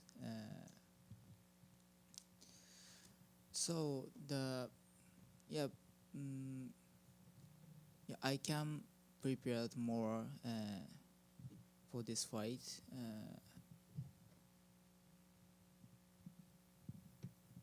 I'm ready. Was it difficult to, because when Josh got pulled out of the first fight, it was so close to the fight that you had to maybe stop training to re-peak and come back down and then re-peak again? Was that hard on your body and mentally to kind of turn it back on for another month? キャンセルになった直前でしたけど、ある種ピーク迎えた後で、一回落としてからもう一回ピーク作らなきゃいけないみたいなことだったと思うんですけど、この1ヶ月延期どのように捉えてますか。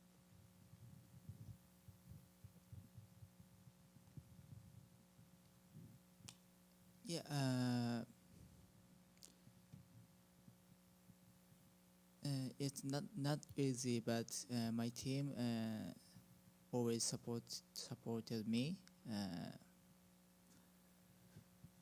So my supporters, my friends were flying all the way from Okinawa to watch my fight. The postponement was tough for them. So they were supposed to go to Miami and now they have to come to New Jersey? Yeah, some people, yeah. I'm sorry for them. Was there any talks of you maybe... So when I heard this information, I thought a lot of situation. UFC moved a lot. Maybe he asked to fight in Miami. So I just waiting. I just wait. I don't care who's in front of me. Yeah. And last one for me, Josh was just in here and he made it clear this was a very important fight for Asia because, the first two Asian fighters fighting for the title. Do you view the same and do you feel the magnitude of how important it is for both of your countries? さっきまで女子がここにいて、本当にアジアを代表する2人、アジアにとっても非常に重要な戦いだっていうことを強調してくれましたが、達夫さんから見ても同じように、やっぱりアジアにとっても非常に、重要度の高い試合になるでしょうか。Yes, it's very important for this fight for Asia. I think we have to improve more. もっとUFC を、日本もそうですし、アジアにもっともっと広めたいです。And simply want to spread more to Japan and to Asia of the UFC. Good English, by the way. Thank you. I saw you were training in Colorado at right over here. I saw you were training in Colorado at Tiger Beetle with Corey Sanhagen, Justin Gaethje. Gaethje had a lot of nice things to say about you. What made you make that move over there, and how was it training in Colorado? コロラドで2人とトレーニングしてましたけど、どういうきっかけであそこに行くことになったのかと、どういうことを学んだのか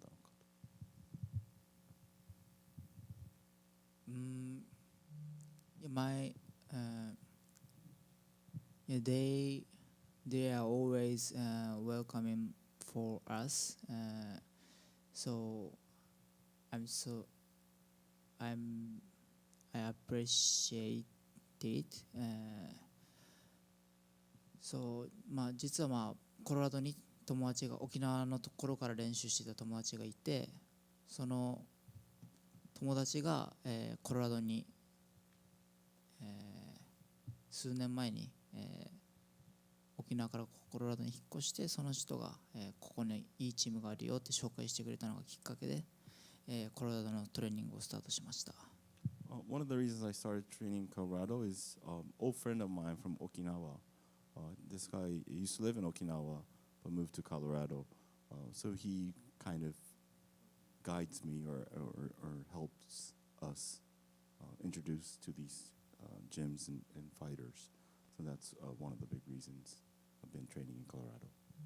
You played baseball growing up. I saw that your older brother is the one that got you into the gym, got you training MMA. Do you think any of this would have been possible without him?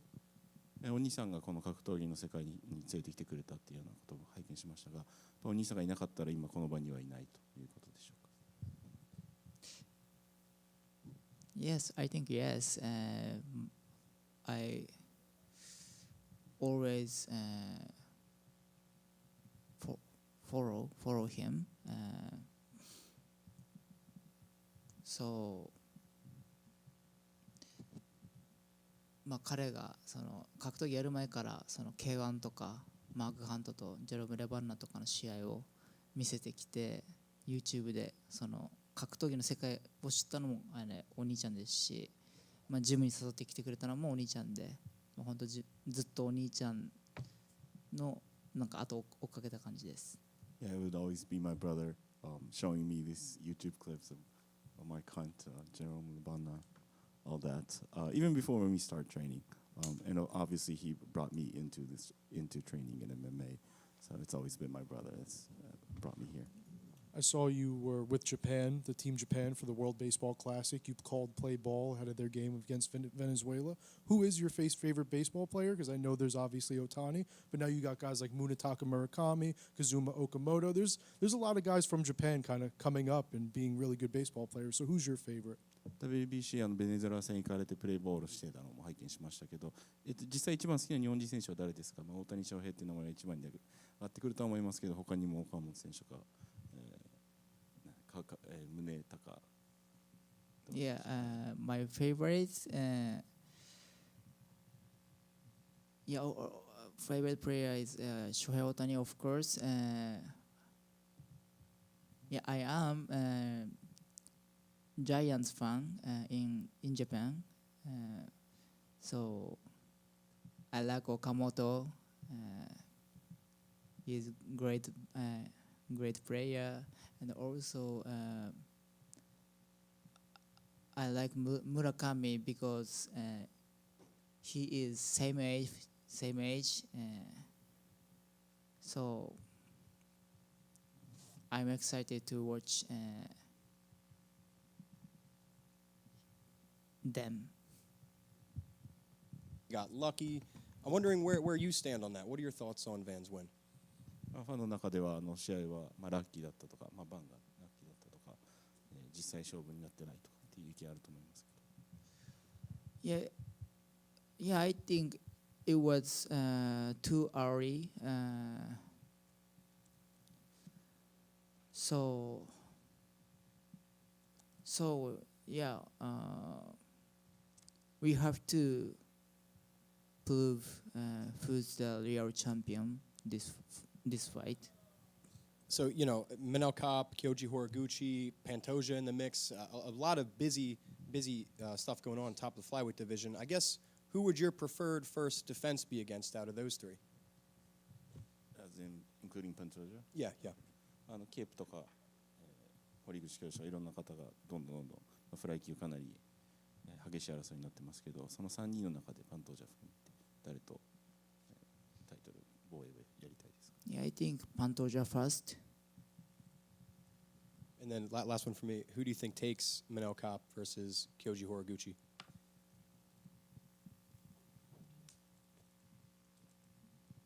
Yeah, I hope Kyoji. I hope Kyoji. Yeah, I think so. Back here, obviously, your fight with Josh is sort of very respectful. You two both seem to not be trash talking or anything. What do you think of the main event and how those two are carrying themselves? 達郎さんとバンの間ではトラッシュトークとかもなくお互いをリスペクトしてという感じですけど、一方で、今回のメインイベントの2人を見てどう思いますか？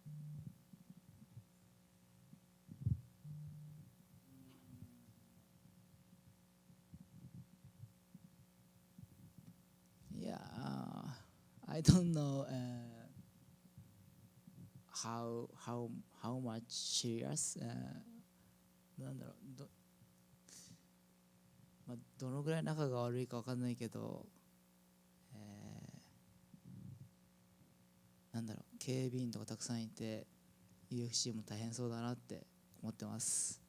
Well, I don't know how serious they are and how bad they hate each other, but looking at all the securities here and everything, must be hard for the UFC.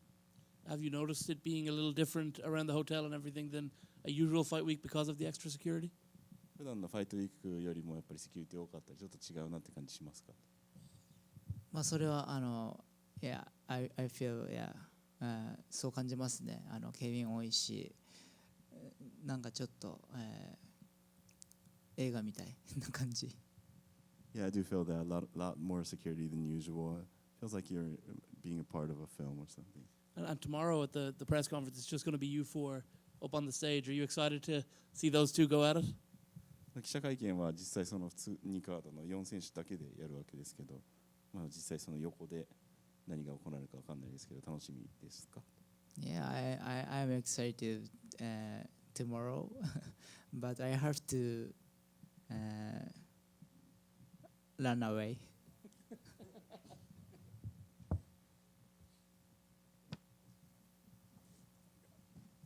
So in your last fight, you fought Brandon Moreno and with the round 2 TKO.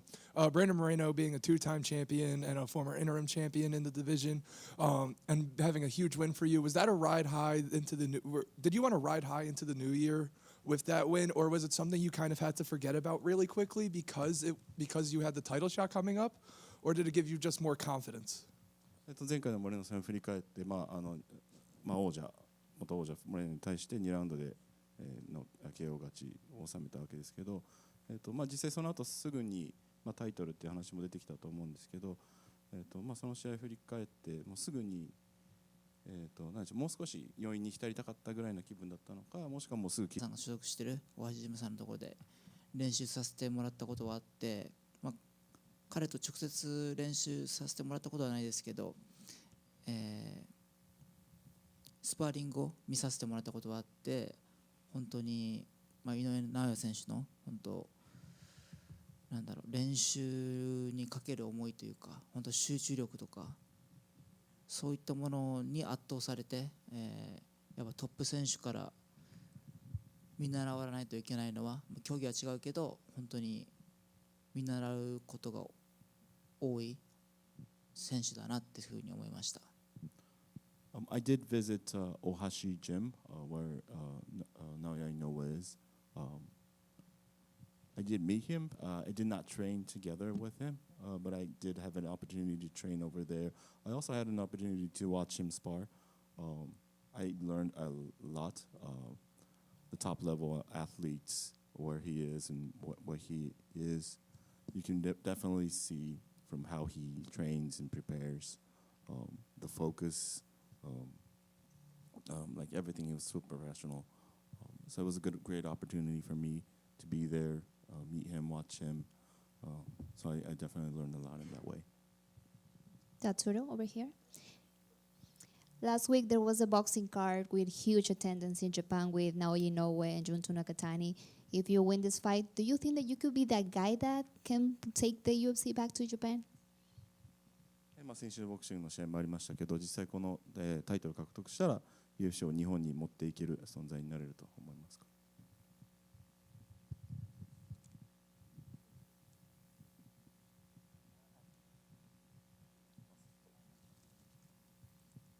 yeah, I must be the person.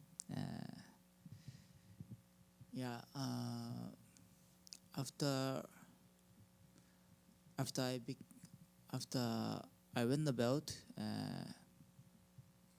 yeah, I want to help bring a big UFC event to Japan.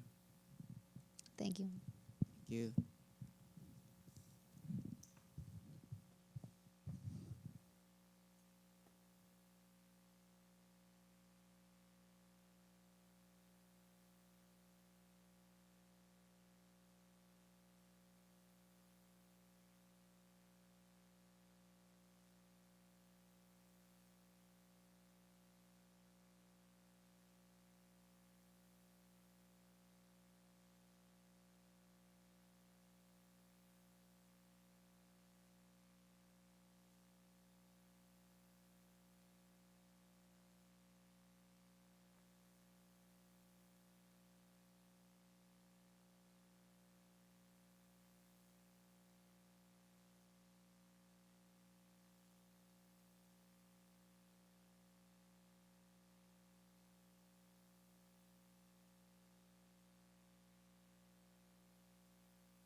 Let's get it popping. Let's get it popping.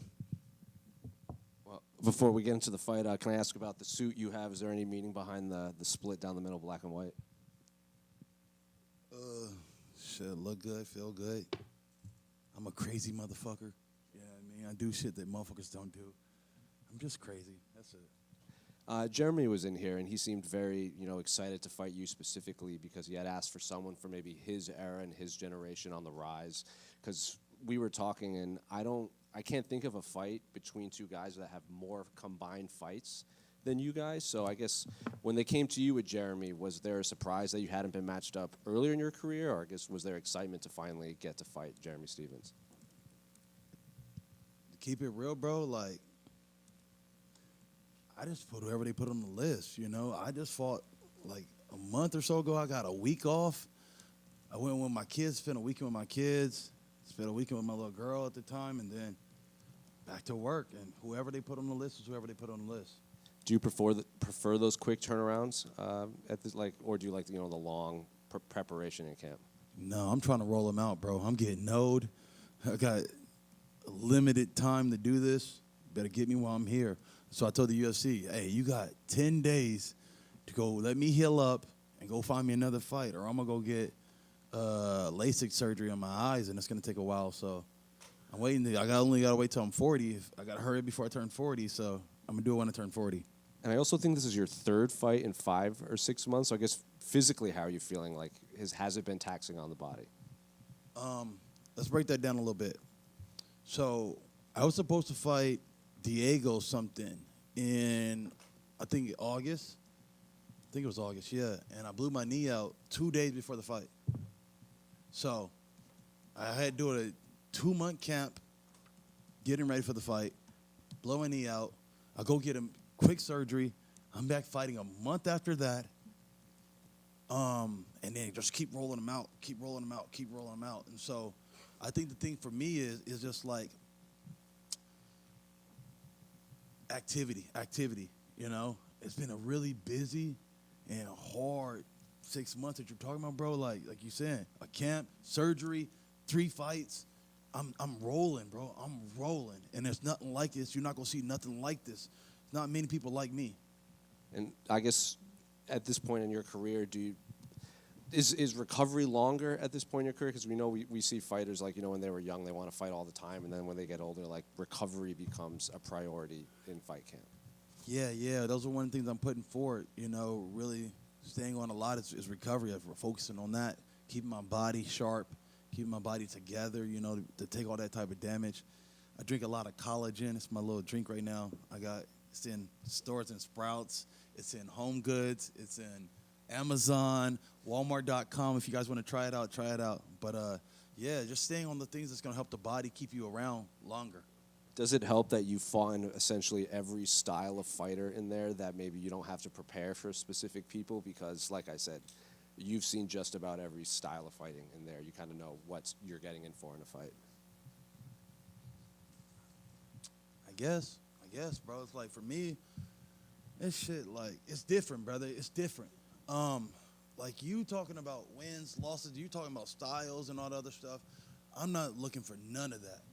What I'm searching for is, like, something different. It's only happened, like, once or twice where I was fighting Jim Miller. And in the fight with Jim Miller, there's something that happened. Something clicked. And I was in this zone. Some people call it the zone. I call it some crazy shit. I call it autonomous ultra instinct. You know what I mean? Some shit from Dragon Ball Z. But where you can't feel time, you can't feel energy, you don't feel anything, pain, any of that. And it was such a whoa, what the hell is this, Where I was just kind of like, I can just keep throwing, I'm just going at it, the crowd's going crazy, and you're in this certain place. And so for me, I feel like most fighters will never get that experience. I mean, it took me 50-something fights to find it. I'm like, oh, I like this. Now I'm chasing that. And so I'm not really chasing the W's, all that stuff. I'm chasing this new little high. And if I could tap into that and find out something deeper in fighting, you know what I mean? It's deeper in fighting and really, I don't know, like maybe it's becoming a master at some certain things where you're starting to come to this new level and, there's new levels I can still work and learn, Then just last question for me, and maybe you haven't thought about it or don't care, but can you maybe compare, or not compare, like reflect, because I asked Jeremy this too, like when you guys were coming up, it just feels like a different type of fan that watches the sport. Like now it's much more internet-based, a lot of streaming, a lot of guys that kind of want to map their career with specific matchups to get to the top, while guys like you and Jeremy said something similar, like I'll just fight a guy in front of me. Like I don't care who it is or what style of fighting it is, I just want to make money and keep fighting. Yeah. It's all in your intentions. What's your intention? You know, some people are trying to chase gold. Some people are trying to chase, a perfect record. In my situation, bro, it's like I've always been the scraps. I've always been the person that I want to give it to you like this. It's been probably like maybe 60, 70% of my fights were short notice. They were not like I was supposed to be on the card. No, you two were supposed to fight each other. You got injured, and they threw me in there. And they're like, well, who is that guy? And I came in on a week notice. I came in 2 weeks notice. And so I was always the guy who took your scraps, you know what I mean? Just like since I've been a little kid in foster care. I stayed on couches. I ate everybody's crumbs. I've always been that guy, fucking nothing, you know? And I took nothing and turned it into something. King, based off that, everything you're saying there, like, is that where I guess your determination in fighting came from? Because, like, in recent years you've had a few tough losses, and some people might, not be the same after that or walk away, like the Jalen fight or the Roofy fight. Like, what is it with you that you just keep coming back and nothing kind of deters you? I ask myself that all the time. I think I'm fucking psycho, I had to really find that out, like, are you going to let these things get to you? These things bother you, I'm just fucking psycho, bro. And, like, the type of person I am, I don't know. I just go through this shit. I take a lot of fucking bumps and a lot of lumps. This should have been a hard road to be who I am and to walk this walk. I don't know, bro. I don't know. I wish I could find out. But I'm either really strong or I'm fucking nuts. One of the two. Do you think you become more psycho as your career's gone on, or like, do you think it's actually faded from when you first started in the game? I'm becoming more psycho because I'm realizing it now, Like, this thing for me and Jeremy, I want to tell Jeremy is, I just want to find out who's more psycho because I believe he is too. He has a little bit of that in him too, and I can see it. And the things he's done, I'm like, oh, interesting. All right, well, let's find out who's more psycho because I'm going to go stand in front of you and look him crazy in his eyes and say, let's fucking go. And just, bah, bah, bah, bah. And he hit me and I hit him, bah, bah, bah, bah, bah. It's finna go crazy, bro. It's finna do something crazy. And let's find out who's more psycho. I'm willing to do it. Right over here. This will be your 30th fight in the UFC. Not a lot of people, I think there's only less than 20 that have ever hit that mark. What about you is something that the UFC wants to keep bringing back? And what do you think got you this far in your career? What about me that makes the UFC want to keep me here or whatever? I throw shows, bro. And I think this is the issue for me is like, I'm just trying to show I'm an exciting fighter, Like I fought this last camp, I did not get the bonus, I wanted my bonus. It's my award. Like, they can say Justin Gaethje got 14 bonuses. I got 9, and that would have been 10 the last one, so I could say, hey, I'm right there too, and I'm that guy too, So getting my awards in terms of those things and what was the second part of the question? Just what do you think kept you around for so long? Is it that kind of psychopath energy you say you have? Yeah. Like, I've been looked down upon so many times. Everybody keep telling me I ain't shit, telling me I'm nothing, keep kicking me down, and keep, you don't belong here, and you shouldn't be here, and all the negativity, and I just keep showing them like, okay, I get it, I hear that, I hear you, but let me show you. I hear you, but let me show you. So your last fight, a lot of people were mad you didn't get that bonus. A lot of people called it a career best performance out of you. Do you feel the same way, and what do you think made that fight as impressive as it was? The dance partner, Zell Hubert, brought it. He was standing right in my face. I'm like, oh, you gonna stand right there? Okay, wop, wop, wop, wop. You know what I mean? Okay, and so he made it. It's right, dance partners. I can't do this without another partner. I can try to run and chase them, but I'm not in the business of chasing people. I'm in the business of fighting people, And so if they're willing to fight, we're going to have a show. So I see you had meet and greets in Cali and Vegas, and it seems like they've gotten a lot of people, gotten a lot of presents. How does it feel to be a guy that you know the fans are going to show out for and show love to consistently? I'm grateful, bro. I'm really thankful, for everything I get, I've been a broke kid all my life, I've been poor. I've been nothing, and so any attention, any love I get is very much appreciated, This shit, and fans be so finicky where you're hot this minute, you're not, You take a loss, and now they're like, oh, they're off that train, and they're on to something new. I'm just grateful for everything I get, brother.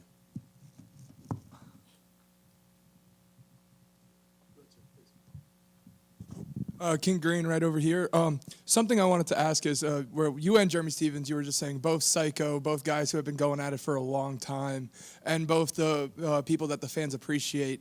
How does it feel to even still be just trusted in a spot to even open up a pay-per-view headliner like that, and just the appreciation? How does it feel to have at least the appreciation from your peers in that way?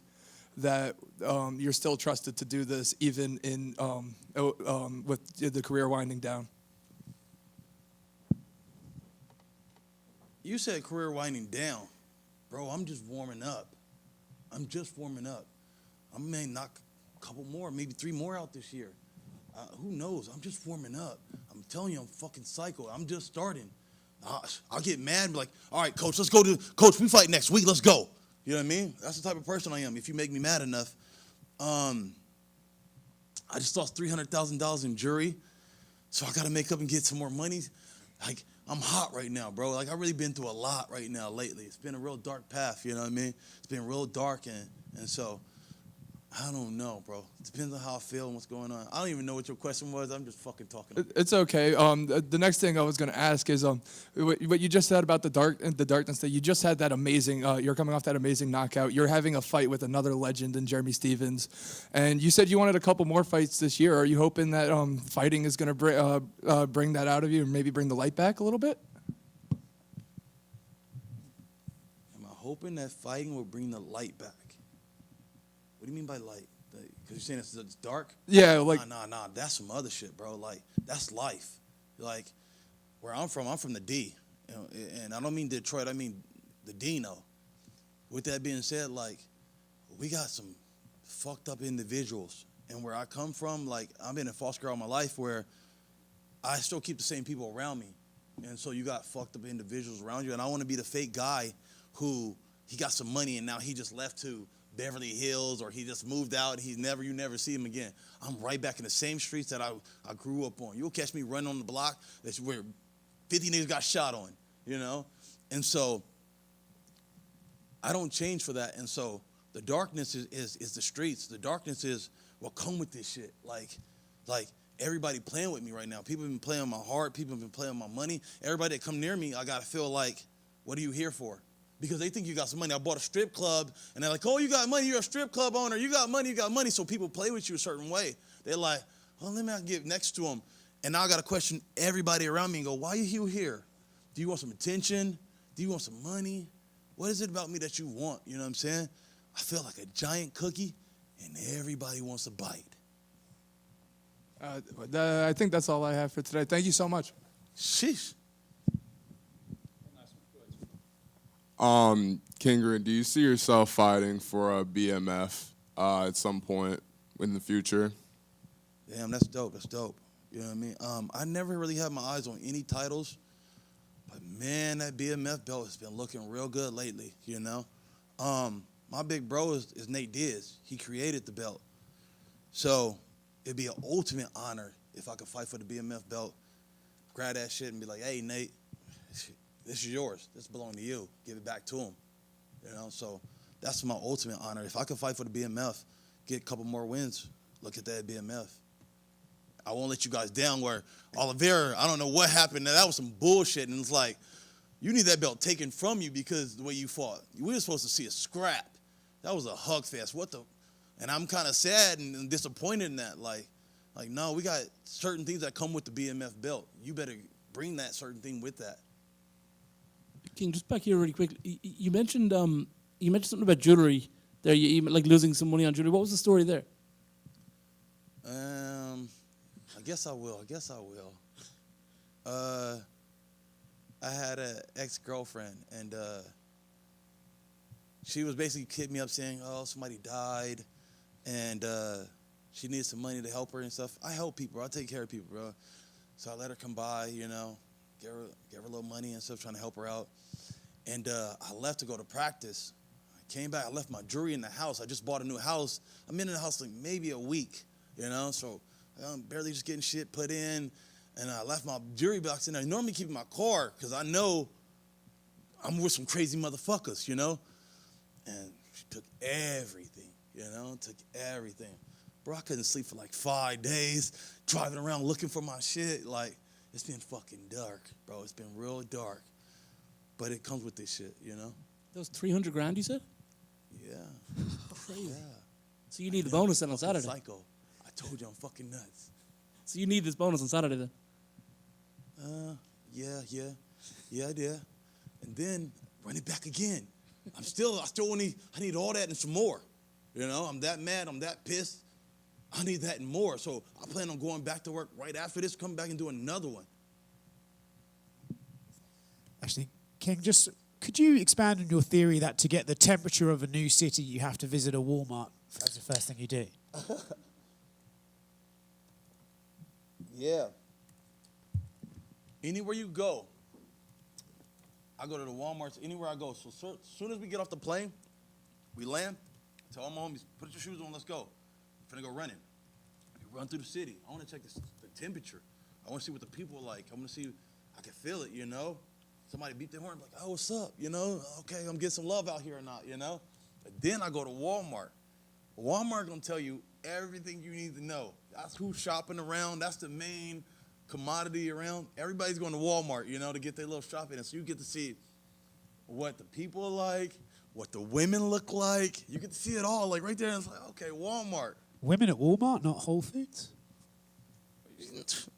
That's just, what kind of women you talking about? They're trying to save some money, okay? Whole Foods is like uppity and stuff, you know? I'm talking about people, the actual people. I don't know, like, What's the weirdest shit you've seen at Walmart? Huh? What's the weirdest thing you've seen at a Walmart? Probably somebody get knocked over because they're trying to steal. You know what I mean? And so that's what you want to see, though. You want to see, like, oh, the real life. You don't want to see that Whole Foods. You ain't doing shit at Whole Foods, you know? You want to see what real life is. I ain't looking for the fake. I'm looking for the real. Thank you, guys. Sheesh.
Sean right here. Yo, what's up, man? Fantastic tracksuit. Thank you, brother. Thank you. GritandGuillotines.com. Well, I guess, a lot's been made about this quote-unquote run-in you've had with Buckley in the past and how you guys have been circling each other in the rankings, and now you finally get a fight. Is that just all fans and media kind of looking for storylines, or is there actually substance to, kind of what we keep asking, not just you, but both of you about leading up to this? I mean, I don't think so. We seen each other at the PI. I was getting ready to fight Gilbert Burns. I don't know who he was fighting. We literally talked for 5 minutes. I'm cool with the guys at the PI. They can pull up the footage of us talking. You know what I'm saying? Like, we had a 5 to 10 minute conversation, not even. My Uber came, me and my coach left. I'm sure I could find the exact date I was there. They could go and pull up the footage. It was nothing bigger than that. I think Buckley's doing what Buckley likes to do, try to sell a fight, which is fine. But I have no bad blood against anybody that I'm fighting. I'm a grown man. I don't have grudges or personal beef with dudes. Like, I'm going to go out there, we're going to fight Saturday, and that's it for me. You know what I'm saying? I think he tries to be more of a character, which I'm not, and I'm not going to play into it, and I haven't. And it's social media. Like, that shit's not real. It's not real life. You stay off of it, you don't hear it, it's not real. Have you always been a guy that's off social media, or is that something you had to learn growing forward? Because we hear a lot of young fighters that it does affect them earlier in their career. Yeah, I mean, I've definitely been staying off of it more just because, not even just fighting, but that shit is horrible for you. Like, scrolling, I have a daughter, I have stuff I'm doing. Like, I can't just be sitting on social media. Obviously we have sponsors and stuff, and there's cool stuff on there. Like, you can use it very well, but it can also pull you in a bad direction. Like, you shouldn't be on there seeing what people are saying, good or bad, about you all the time. And I just took a step away from it, and that's it. How old is your daughter? 15 months. So is she running around and stuff now? Or she's been on the move since probably 9 or 10 months. So she's crazy. Like, I can't believe how advanced she already is. It definitely ain't because of me. It's because of her mom doing everything that they do with him. But it's amazing, man. I got great things going on in my life, and they'll be up here tomorrow. It's a quick drive from Philly, so it's gonna be a good week. Jared Gordon is also a new girl dad. I just seen that. He's a little freaked out about having a 13-year-old daughter in the future and social media. And yeah, does it freak you out too? Yeah, I mean, I don't even. My daughter's she watches maybe 2 things on my TV, and they're Ella Langley music videos, and there's no. I'm not. Yeah, I'm gonna raise my daughter a lot different. Hopefully, after I keep winning a lot of fights, making some big checks. You'll catch me out in the country. I'll be gone, man. I'll be raising my kids a lot differently. And then going back to Buckley, I think a lot of people have you like I said, you guys have kind of been circling each other for a while since you made the drop to welterweight. To us, it felt inevitable that you guys would eventually match up. Yeah. He was on that streak of finishes and great performances, and then he ran into Usman. From the outside looking in, is that the blueprint to beat Buckley? Because it seems like Usman, everything he threw at Buckley had essentially no answer for it. Yeah, I mean, that's my game plan essentially for every fight. You know what I'm saying? Go out there, take you down, and I just think I'm more of a submission threat than Kamaru is. But yeah, this fight's simple. It's Buckley's going to want to keep it on the feet. I'm going to want to take it to the ground, and it's going to be whoever can get there first. How is preparation for this one been compared to kind of the chaos leading up to the Morales one? I think you said you had to drain your knee at some point. There's always stuff. We're throwing bones at each other for a living. No fighter ever goes into a fight without some kind of injury. You know what I'm saying? We're always going to be beat up no matter what. But it was a great camp. It was a grueling one. It was hard. We were supposed to fight on the 25th. Got pushed back. Rounds changed, but all the hay is in the barn.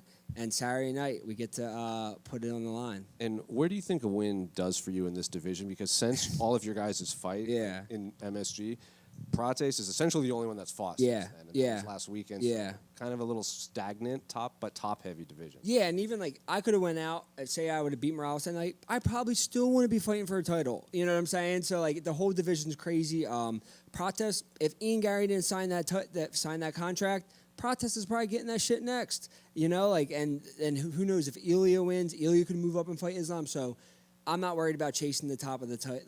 After I beat Leon, I was supposed to be next, and obviously that didn't happen. You know, so You just have to keep winning fights, and hopefully you get blessed with a title shot. We've heard in the past, I think even Woodley said that at one point he always was chasing. You make of Buckley saying the loser of this fight's getting cut.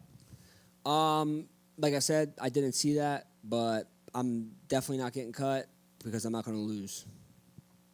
Simple as that. And whoever loses this fight isn't getting cut. Like we're in the top 10. We're two of the best fighters in the world. But I ain't worried about it because I ain't losing. What did you think of Carlos's performance and Jack's performance this past weekend? Man, Carlos looked great, but it's something I've always known. Looking at Carlos is you better grapple with him. You know, he's big, he's long. Obviously, Jack had some success at the end of the first, took him down. Second round, he almost had his back slid off the top. That was a crucial moment, and then he ended him with the kicks. You know, Prates looks amazing, and like I said, if Ian Gary didn't sign that title contract, I would be very worried because they might be sliding Prates in there. He's a superstar. That's it. Sean, right here. How you doing? What's up, bro? Not much. So, anyways, I don't know if you saw this, and I don't know if it's even true, but Buckley said a couple weeks ago he hasn't done any grappling training, any wrestling. Do you believe that at all? I mean, knowing him, maybe he didn't. You know what I'm saying? But then there's just videos of him training with Usman, and they were wrestling, they were grappling. So Buckley comes up here, he plays a character, he gives you guys clicks, he gets you guys to say certain things, but he trains hard. I know this, my camp knows this. He's a serious fighter, but I know that I have the style to beat anybody in this division. I just have to get to that. Unfortunately, against Morales, I didn't get to it. Saturday night, I'm going to get to my shit, and I'm going to get my shit going. And I know you're all focused on Buckley, but I'd be a fool not to ask, UFC Philly coming back in August, is that a goal of yours to be on that card? Yeah, same thing like you said. I'm not looking past, I plan on, in my mind, May 9th. I don't think about May 10th. Like, in my mind, it's life or death when I go out there, and obviously it kind of is life or death, you know? So I don't even think about the Sunday after my fight. I don't plan anything. I don't have, it's not a thought in my mind. May 9th is the only date that matters, but I'd be lying to you if I said I wasn't thinking about fighting in Philly. It'd be huge for me, it'd be huge for my city. I'm one of the main fighters who's only from Philly, who's actually still lives in Philly. I have a Philly zip code. Guys have been moved in and out, which is fine, but I've trained in Philly, lived in Philly my whole career. It's never going to change, so it would be huge for me to fight. I'm not calling it the whatever it's called now, at the Wells Fargo Center. That's what it's called. Respect. Yes, sir. And then I don't think anything's official yet, but it sounds like Ian Machado Gary, Islam Makhachev might be the next fight to make. How do you see that one going? You mean Islam versus Carlos Prates for the title in Philly? Islam will beat him. Islam will beat both of them. Islam's the best. Simple as that. He'll take Ian down. He'll choke Ian. He'll take Prates down. He'll choke Prates. Nothing against either one of them, but that's just what it is. And then last one for me, if the stars do align someday, I mean, how do you view a you versus Islam fight? That's like a grappler's delight. Yeah, I mean, I think that would be amazing. It's something I would love to test myself against one of the higher end Russian grapplers. Jiu-jitsu. I'm a jiu-jitsu guy. He's a sambo guy.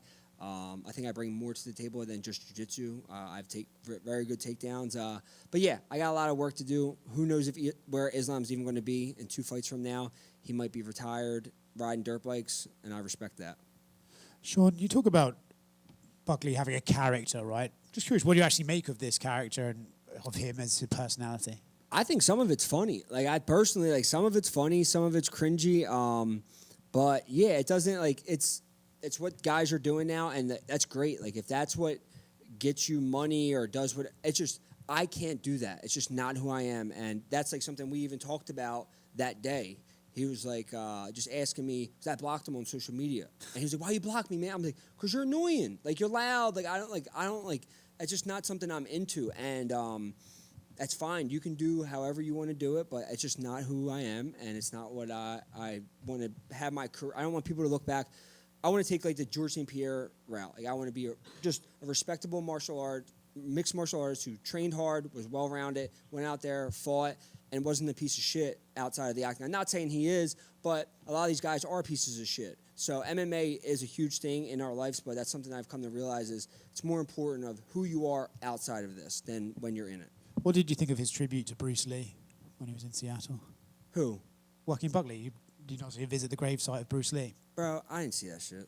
I recommend looking it up. I didn't see it. Nah. Thank you, guys.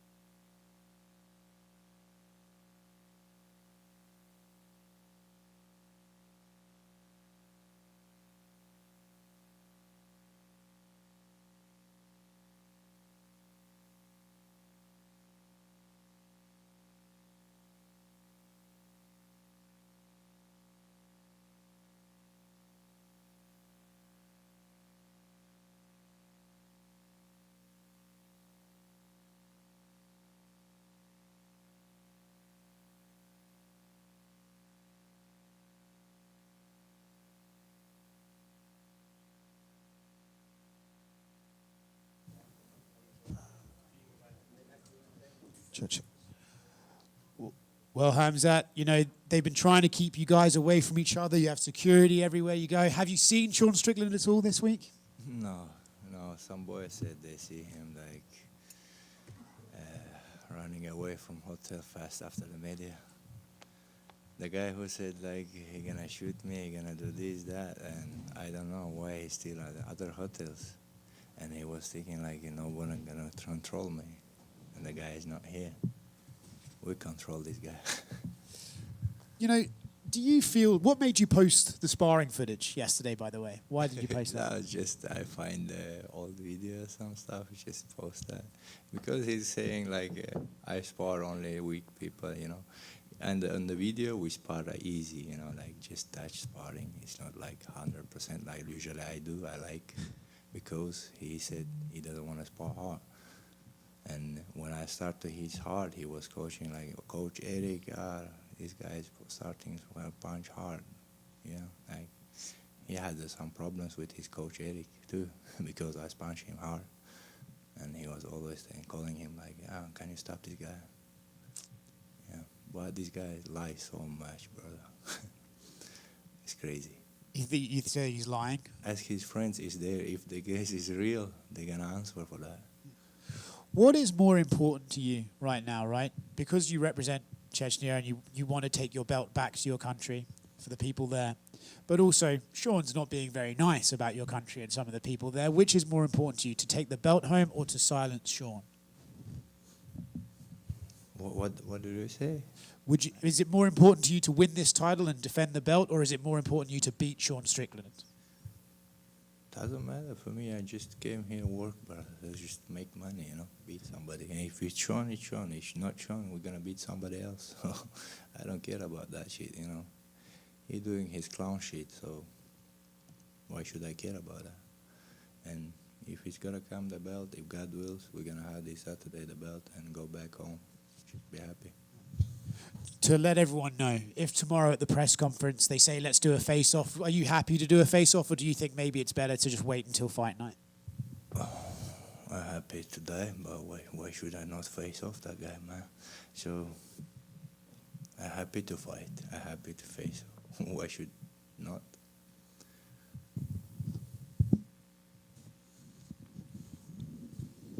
Khamzat, right over here.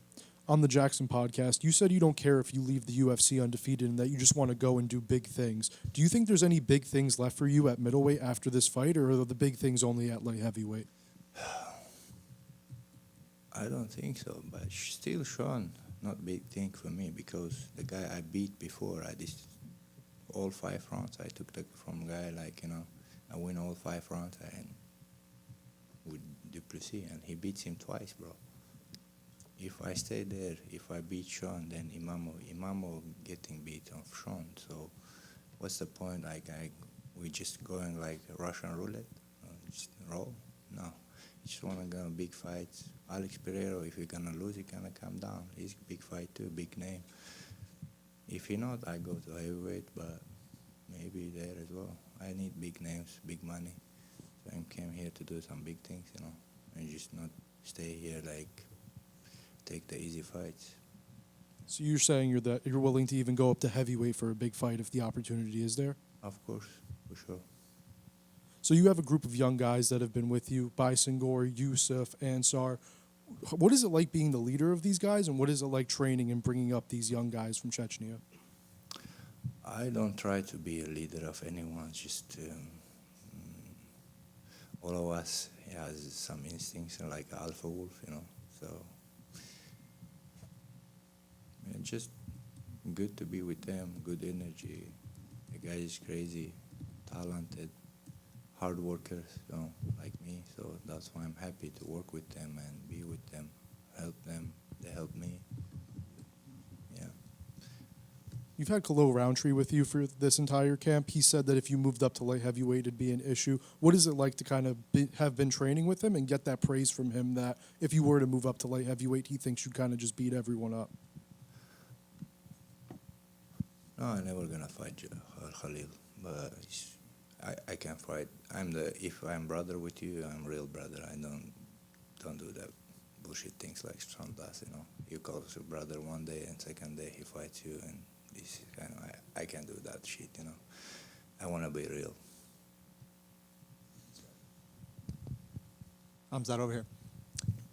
There's obviously this added security that we talked about. We've seen there's uniformed police officers following you around. Is it amusing at all that this is kind of happening? Do you think it's necessary? No, for me, it's just no problem. I'm from Chechnya, and in Chechnya, every 100 meters, you see military with the Kalashnikov, so I don't care about how much security, how much these people around here, so it's for Sean's safety, No, I mean, obviously, yes, this is not to the high degree of that, but is it just kind of funny that they're doing something a little different this week than normal, or, I mean, do you get why the UFC is doing it? Ask Dana, I'm not UFC, I'm just UFC fighter, man.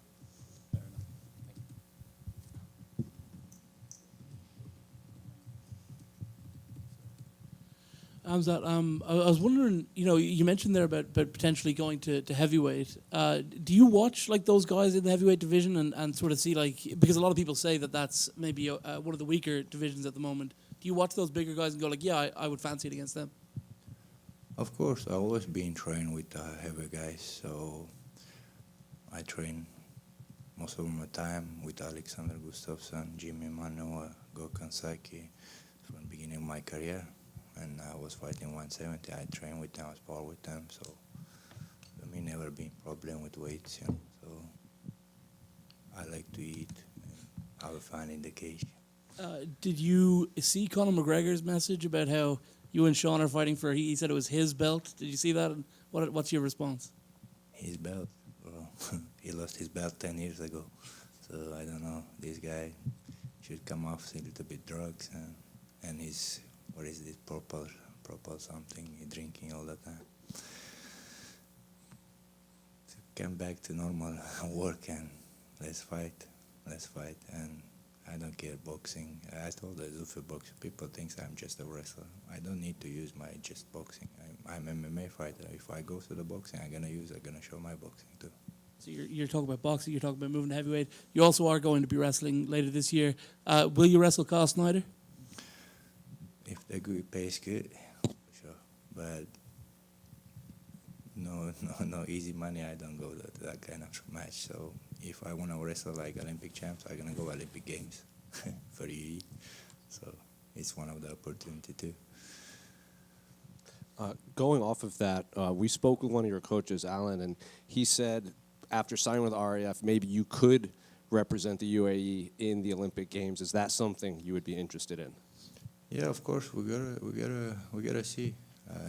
For right now, and just focus on this fight, and hopefully get back to Abu Dhabi, fight there. Then after that, we will think about it. How would an Olympic gold medal compare to winning a UFC championship? I don't know. Just I'm trying to get the fun, have a fun with my life. Just compete with someone. It will be hard to get the gold. You gotta work for that, and a lot of good guys over there in my way too. Khamzat, привет. Ты очень уверен в себе, понятно, ты идешь большим фаворитом в этом бою, но есть в техническом арсенале Шона хоть что-то, хоть один какой-то момент, в чем он сильнее тебя, по твоему мнению? You're very confident in yourself. You're obviously a favorite in this fight, but is there anything in Sean's arsenal that for you potentially could present danger? Я не знаю вообще, ну посмотрим в бою, если есть, посмотрим. Буду рад, если он может что-то показать. Чем тяжелый бой, тем лучше для меня, тем лучше я остановлюсь. I'm not sure. I guess the fight will have to show. We'll see in the fight. I'll be very happy if he shows me something that I'm surprised by, but the harder the fight, the better for me because I can show myself and my best skills. По поводу охраны в отеле, в лобби дежурит полиция. Байсангур сказал, что на ваших с ним этажах тоже дежурят охранники.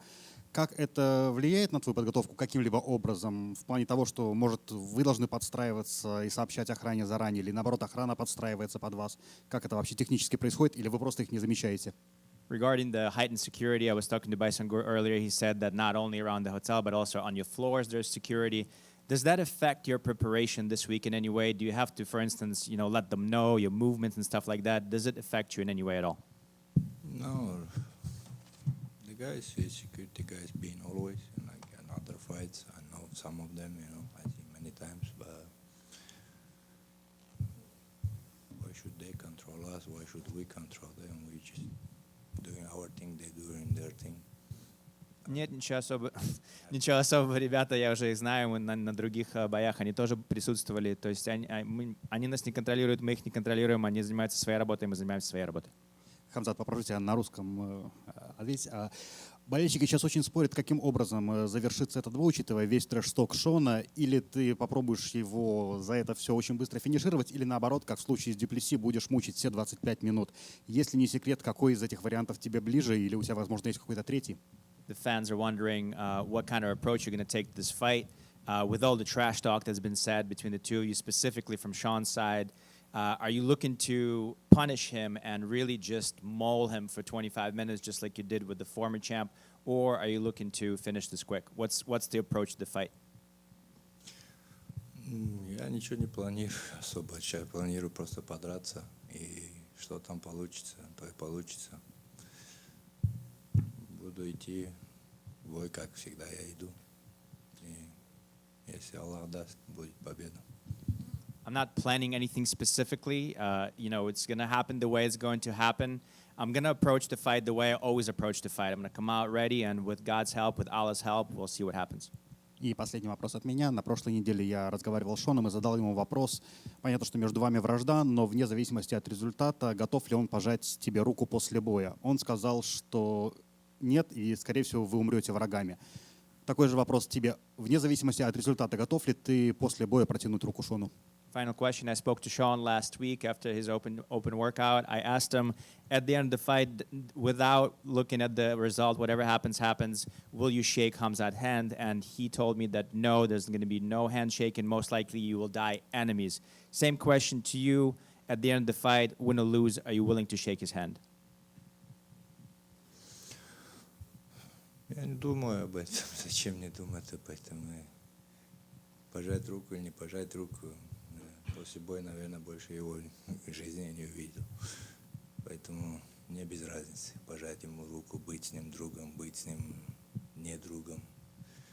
Быть с нами дружить — это хорошо. Если врагом быть, это не так уж хорошо для него. This is not something that I think about. It's not something that I pause to actually contemplate. It doesn't matter to me, shake his hand, not shake his hand, if I'm going to be his friend or I'm not going to be his friend, if I'm ever going to see him again in my life at all. It's good to be friends with us. It's not good to not be friends with us. Удачи в субботу. Хамзат, привет, здесь.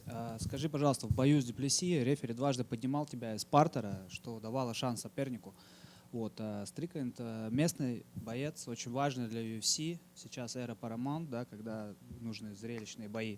И есть ли у тебя опасения, что будут часто поднимать, да, в стойку возвращать вас? И, соответственно, прорабатывали такие варианты в лагере, может быть, что придется часто рубиться именно? Question about the last fight when you were fighting Duplessis. There was two instances when you were actually stood up by the referee in order to continue the action, to kind of it was given the opponent a chance to restart the fight, so to speak, back start on the feet. Right now, there's a whole different era. It's a Paramount era. People are looking for exciting fights. Sean is the kind of fighter that usually keeps the fight standing. Have you thought about this scenario where, because of excessive wrestling, you would be stood up and the fight would have to be restarted on his feet? Is it something that you worked specifically on what to do during camp if such an instance happens? Gotta take him down again. What should I do? Пойду еще раз повалю его. Не знаю. Это рефери, это его работа, не моя работа. Ему виднее. Если он скажет вставать, нам надо вставать. Если да, говорит бить, нам надо бить. Без разницы, что он там будет придумывать и вставать или партию продолжим. Или в стойке вообще бой будет. Кто его знает. It doesn't matter. I'll just keep moving forward and I'll take him down again. I mean, a referee does his job. That's his job. If he's going to tell us to stand up and fight, we'll stand up and fight. If he'll tell us to take him down, we'll take him down. This is what we can do. We're going to approach the fight and we're going to do whatever strategies. We'll see what happens. The fight will show, but the idea is to come out there and dominate. Еще вопрос. Если Арман отъестся до 84 килограмм, сможет Шона побить? Что? Окей, Сереж, перейди. If Arman goes up to middleweight, do you think he'll be able to beat Sean Strickland in the fight? Да, конечно, он сейчас может его побить. Yeah, of course, he can beat him now. Hi, Jump. Were you happy to not have to fight against Nassourdine Imavov as a Caucasian brother? And do you think he will be the next champion after you in the middleweight division? Opportunity to fight him. If UFC offer that, but what should we do? He's a worker in the office. So if UFC wanted, we gotta do that. But of course, we both don't want to fight each other because the same religion, same country almost. Like we know each other. He's a good guy. I believe he's the next champ too.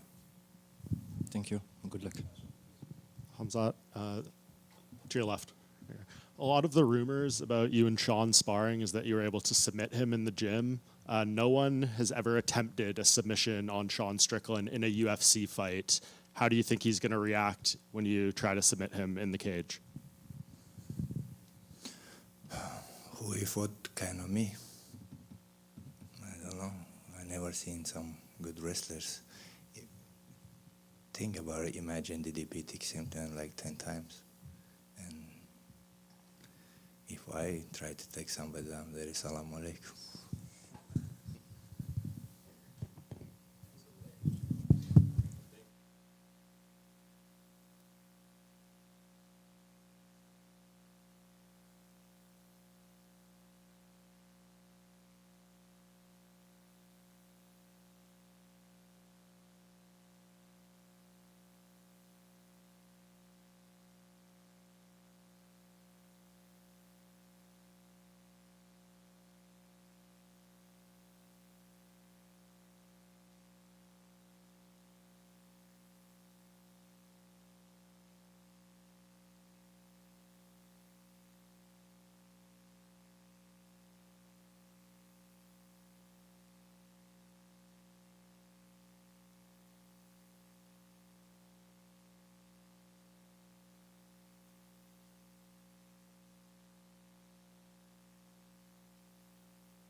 Hi, everyone.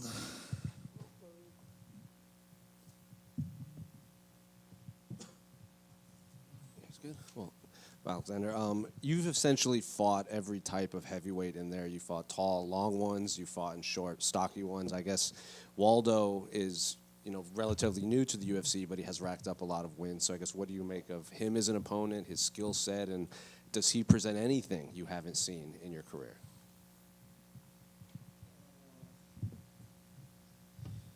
He looks very familiar for me as a type of fighter. Just a guy with a good boxing skills, with a heavy punch, this opponent who always have chance to knock you out in any time of position, like in any time in a fight. So very familiar. I know what to do with this guy, with this type of guy. I think his strong side right now is his motivation, is the place where he is right now. His motivation to go forward, his motivation to fight with the top guys. So on his side is motivation. So it will be not so easy to win him, because he will believe in his win till the end. He wants this, he hungry for this, and this makes him dangerous. What did you make of his last performance? Because Curtis Blades said that Derek Lewis looked maybe unmotivated, and it wasn't the best Derek Lewis that Waldo faced, and you can't take much away from that victory.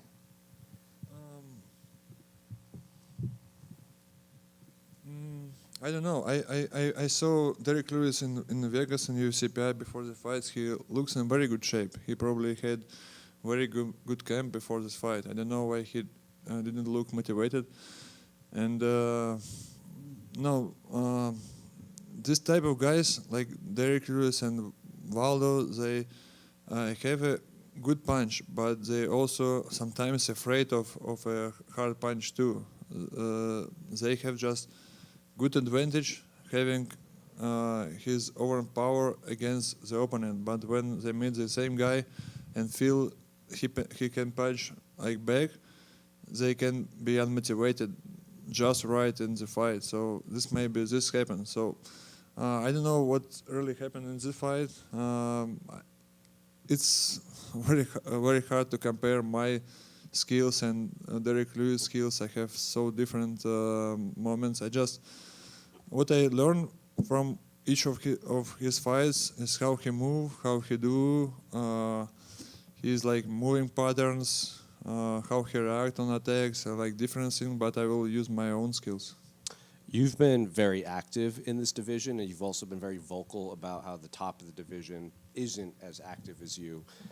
So I guess, what do you make of the heavyweight division right now with Tom coming back and the interim title, and Josh Hokett is now all of a sudden a big superstar in the eyes of the fans, and he's fighting Derek Lewis. I guess, how do you see the rest of this division playing out the rest of the year? Ты достаточно активно себя показываешь в этом дивизионе и очень громко говоришь насчет того, что те, кто вверху, они наоборот не активны, они как-то застыли там. Поэтому твои мысли в общем сейчас про то, что происходит в дивизионе, потому что сейчас появились новые игроки, такие как Джош Хокет и так далее. Томас Пинал ждет, эти двое будут драться, Перейра поднялся. В принципе, что происходит в дивизионе сейчас? My thoughts about everything that's happened in division, like I would like more powerful, dangerous, and bright fighters in divisions. Then more that guys like Josh Hawkins, like and Waldo, like Pereira, if he come, will show up in our divisions. And better for me, it's more honor to be on top with these guys in division than to be on top when everybody tell heavyweight division is not in prime right now. So I'm feeling great. Some new fighters coming up, some new blood come in our division, strong fighters, because I can not just wait for title shot. I can win the guys on a hype and get my honor for this, get my goals for this, and show everyone I still one of the best in the world. What did you make of that fight between Josh and Curtis Blades in Miami? A lot of people say that's the best fight of the year. This fight was very impressive. It's what people like to see. Like when two big guys just beat each other to the face, doing all 3 rounds, a lot of blood, and some show things. So it was pretty great fight. But for me is question how much fight like that Josh Hawkins can have in his career. Like it took a lot of health and took a lot of mentality, power as well, because every time you come to the octagon, you will took so much damage. It little bit break you every time. It not goes very easy. It doesn't matter how he act. Believe he feel pain, and I don't like any person like pain if you're not sick, of course. So this is a little bit hard to have these fights and go octagon again and again, and you will get some damage. So it was good performance, but it will be interesting if he can show it again and again. And last one for me, are you going to watch Alex Terrible's fight tonight in bare knuckle? Oh, I want to, yeah, I want to watch it. Yeah, this guy is great. Honestly, he's a real warrior. If I know he will do some sing show, he will do some songs and fight and then sing again. So it's crazy stuff. I don't know how he do this. Yeah, I already told him just take care about himself, think about his health, but he don't care about it. Yeah, he's really really warrior. So he impressed me and I respect him a lot. He's doing it for free. Yeah, he doing it for free. I know exactly. He just when after probably my second serial gun fight with him, with serial gun, Alex Terrible was on the show, and after the fight, he spoke with him and he said, "Oh, all my life I imagined to be a fighter, like a warrior, like you, but when I was a kid, I played drums, and I told you better I'll be a rock superstar playing drums than a warrior, believe me." So it's very funny how we act in life different places, but we want to be on each other places. So we do our dreams, make it true. But when we're thinking how it will be if we will live a different life, and it's nice that he can. I don't have this will right now to go to the music training and become a drum artist, but he have a will to be a rock superstar. Just start fighting. So this guy is very amazing and do a lot of things I respect him for. Alex, right over here. Just one for me. Does it annoy you at all to see Ciryl Gane fighting for the title yet again after you had that close fight with him that a lot of people, including yourself, thought you won? Раздражает тебя, что мы опять смотрим, что Ган дерется за титул еще раз?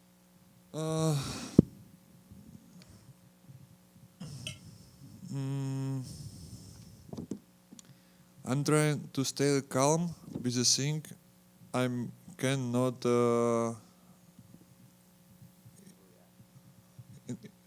повлиять. Let it affect me. Cannot let it affect me. I'm trying to stay calm because I don't want to seem like it affects me, right? Cannot let it affect me. Я стараюсь не реагировать на вещи, на которые я не могу повлиять. Okay, so I can't do anything about things that do not depend on me. Oh, yeah. So yeah, I don't feel any emotion with the things that don't depend on me. Kind of UFC choose him because he maybe have some little bit it's more politically better to have a Europe champion or Europe fighter from France fighting for the title. Maybe I think so. It should be logical. This way. And I understand my position right now in division. Maybe I need to show better performance, better show to fight for the belt. So I will just try to do this. Just right here. Who do you see win this particular fight between Ciryl and Alex Pereira? I see Ciryl more favorite in this fight. Honestly, he have a really great footwork. Right now, I really respect Alex Pereira, his power, but I don't know how he will show up in heavyweight division, and I don't know what he will be do with serial gun style of how he move in octagon, because Pereira need to pressure the guy or working on counterattacks. Serial gun don't give him both opportunity. He just punch or kick and move a lot of fakes. It will be a hard thing that Alex Pereira should to solve in the fight. I'm not sure he can do this. Thank you. Александр Евгеньевич, добрый день. Один глупый от меня. Два последних твоих боя завершились сплитом. Ты готов на третий сплит подряд? Или в плане, что победа есть победа? Или все-таки планируешь как-то более эффектно выиграть? Your last two fights ended in a split decision. Are you ready for a third split decision, even if it becomes a victory for you? Or are you looking to do something different and finish the fight early? Ты меня предупреждаешь или угрожаешь? Is this a prediction or is this a threat? Напоминаю. Just reminding you. Как получится, посмотрим. We'll see what happens. И еще один короткий, но не глупый, а патриотичный. А бой 9 мая, выход снова будет под Катюшу? Да.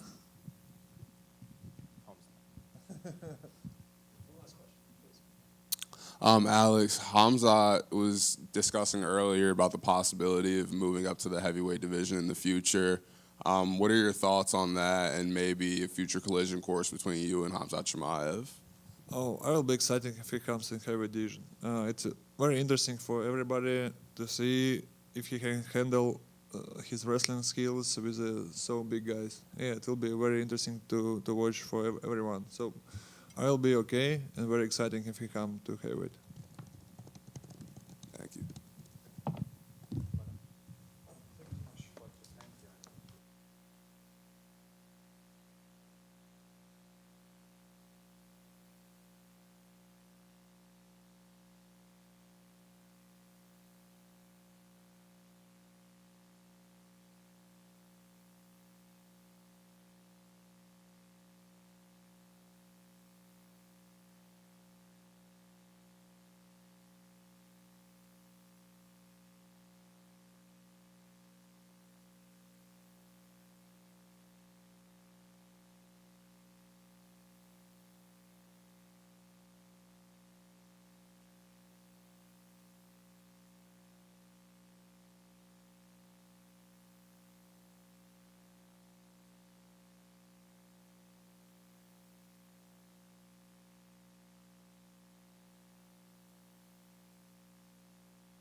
Oh, Ateba over here.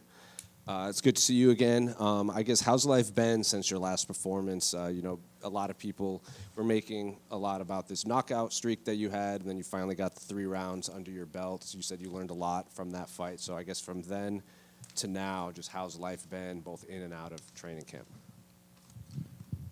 My life was good, to be honest. I don't know what to say. Sure. My life was good, yeah. And you know, I guess the last time we did speak, it was right after your fight, and it was still very fresh in your mind. And I guess since then, have you had time to rewatch it, reflect on it, and I guess what are some of the biggest lessons you learned from? Yeah, I did watch a lot.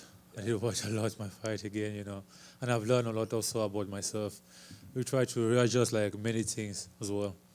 What was the biggest takeaway that you can share with us that unless you don't want to give away what you learned? Yeah, if I share with you, like, I'm gonna give my plan, you know. Sure. And obviously against Ozzy, were you happy to get this fight against him? Because I think you guys were booked before, and then it fell out, and then he won, you won. Were you happy that they rebooked this fight? When you say happy, like, it's a fight, you know. So happy, yeah, I'm happy to have a fight anyway. him or someone else, no problem. Yeah, and I think I saw an interview where you said you were maybe a little injured coming out of your last fight. So physically, everything all good? Oh no, I'm good. I'm good. Well, after the last fight, I was like, yeah, it's a fight. It's not a game. And do you feel maybe the UFC machine and the marketing behind you? Because like Baisangur was here and we asked him the same question. We don't get to speak to a lot of guys fighting lower on the card, but we get to speak with you here at Media Day. So do you feel like the UFC is really getting behind you? I think you know more about it than me, so you can tell me something. I think they are, man. No, you know more than me. I really think they are getting behind you, man. Oh, okay. If you say so, but I feel you know more. You know more than me. And I think I know the answer, but do you see a lot of these young middleweights coming up alongside you? Like I said, Baisangur is making a lot of waves. He spoke about you. He said eventually you guys will have to fight. Do you pay attention to the other middleweights, or are you just kind of focused on yourself? To be honest, like as a fighter, I pay attention to every middleweight fighter, my division and stuff. Pay attention of him, like particularly. No, but the same attention I give to him is the same I give to everybody else. You know what I'm saying? Like, if you have to fight, let's fight. We'll be happy. That's what we like. So it's fine as well. He said you would be easy money in the future. Does that bother you, or is that just No, like how can it bother me? Like it's just a word. Like if you say something, I don't care. Like it doesn't affect me. But say like easy money. I mean like. Easy money, like you'll be in hospital, maybe like without the hair, like concoction and stuff like that, They say easy money, I mean like, yeah, it's to show up for him to be good, but anyway, like it's fine still. Good luck on Saturday. Thank you, man. Hey Ateba. Hi, brother. You still have a lot of fans in France because you're French speaking from Cameroon. And do you have a message for your fans over there, or maybe, and the Cameroon fan as well? In French, if you can. I don't know what should I say. Like as usually, like just watch my fight. You enjoy the show as always. And do you think with a great performance you can reach to a top 15 opponent after that? To be honest, you know more than me. I don't know. You can tell me if you have some news, I think so. Yeah, okay. I want to hear something. Tell me something, bro. Ateba, right over here. I saw last month you had your birthday. You had to take some body shots from the guys at a Manchester top team. Who hit you the hardest? The hardest, like, they give me a body shot after sparring. So like, it was a bit, everybody hit harder. So after sparring, I will feel it anyway. I don't have to protect myself, so yeah. So you train with a couple heavyweights in Abraham Babley, Will Flory. You have some big guys that you like to train with over there. Do you think we could see you move up to light heavyweight in the future? And how is it training with those guys who are a bit bigger than you? Do you feel like it helps fighting the middleweights? To be honest, yeah, have good level, like very, very high level, good pace to train with them. So, yeah, but move to light heavyweight, probably eventually, one day, But for now, as you can see, I'm cutting away to get like 185, so I'm still here. I saw somewhere that you're a physics major. What made you choose that path, and where did you study? Why did I study? Because it was easier for me, to be honest. It was just easier. So that's why I chose physics. But it was just easier. That's why. Thank you. Thank you, brother. Yes, brother. So Ateba, in the future, I know you said it's whoever the UFC match makes you with. Do you have a dream matchup for yourself at 185? It could be current or historic, just like a dream matchup for you. To be honest, like dream matchup, I don't have yet. Because I try to do like one fight at a time. So for now, I'm just focused on Ozzy. Take his head off, things like that. So just focus on Ozzy now, and later after, let's see. Yeah. And then completely unrelated to the fight, do you have a specific favorite one of your cats, or do you like all of them equally? Favorite? Wow. Yeah, I know. Me. Just me. Thank you, brother.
Joaquin, right here, other side. We were just talking with Sean in here just a few minutes ago, and we asked him lots been made with the media and fans about like this run-in you guys have had. Maybe fans and media were trying to find a storyline here, or is there actually like substance to that between you guys? May 9th, the world gonna know. So, but for the record, no issues with Sean whatsoever, even though he seems to find you a little annoying. But he did say he appreciated, he can understand what you're in his mind you're trying to do. May 9th, the world gonna know. Sure. And I guess skill-wise, what do you make of Sean Brady? Obviously, he's... May 9th, the world gonna know. Sure. How's it been training with Kamaru? The training's been good, and a lot of people just gonna see, all the things I learned from Usman, from that fight, and the things I got to work on skill-wise when I was competing with him just in the gym. May 9th, the world gonna know, all the things that I worked on with Kamaru Usman. A lot of fighters that we've talked to in the past, when they do go to train with a former champion, it's not just what they teach them in the octagon, but like kind of how they carry themselves and approach the fight game. Was it similar with Kamaru, or was it kind of strictly X's and O's inside the octagon? Definitely something, you know what I mean? And May 9th, the world gonna know. Yeah, 100%. I saw an interview where you said, I think your quote was, "I feel sorry for Sean Brady," even though there's nothing personal here. So I guess, are you expecting a violent finish? And I can imagine I know what your answer is going to be right here. The answer is, May 9th, the world's gonna know, 100%. Appreciate you. Good luck, man. What you got planned for May 10th? May 9th, the world gonna know.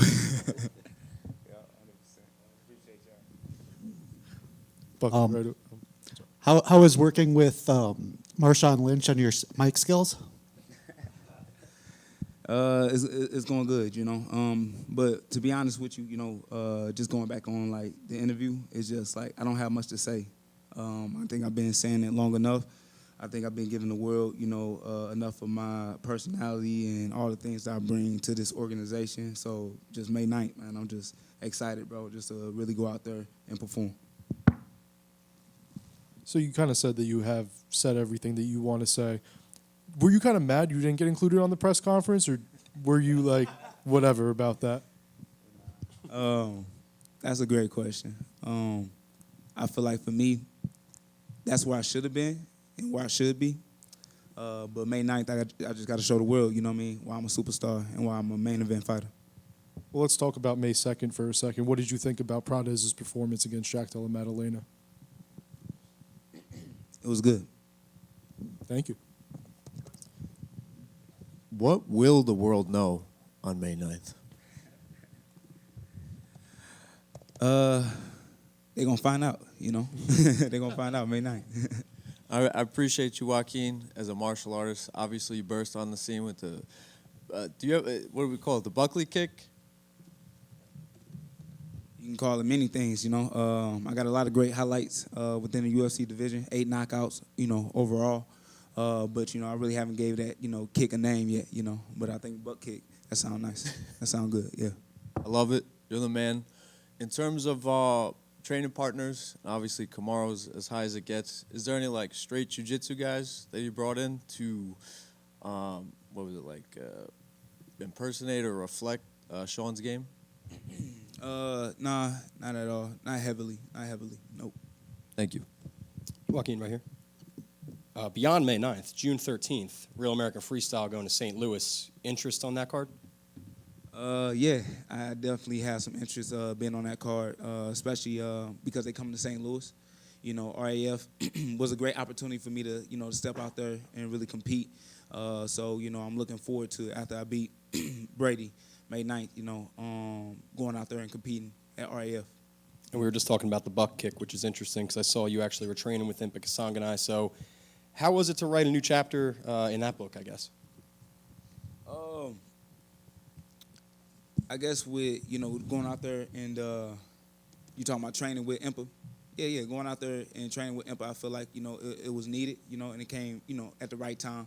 And to see all the things that Impa was able to do and to see how his career just kind of flourished, right, after being cut from the UFC. And just to see where I'm at and seeing my position where I'm at in the UFC, I just feel like, that just motivates me, right, to get where I'm trying to go. So, I think it was right on time, when I went out there to Florida, man, to go train with Usman and to go train with Impa.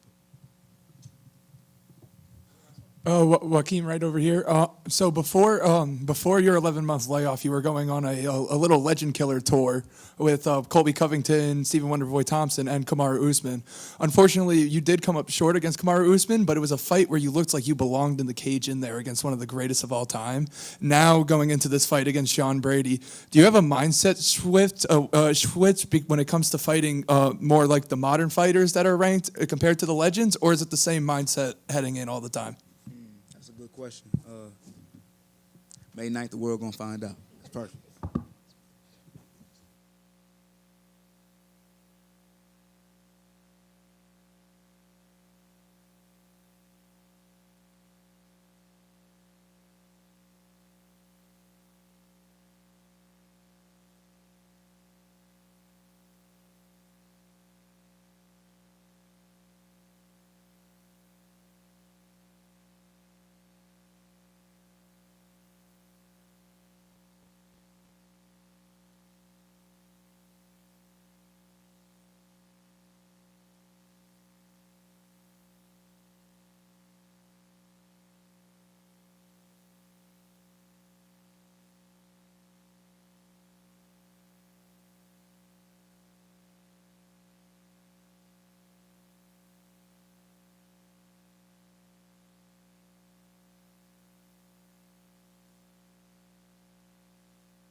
Jim.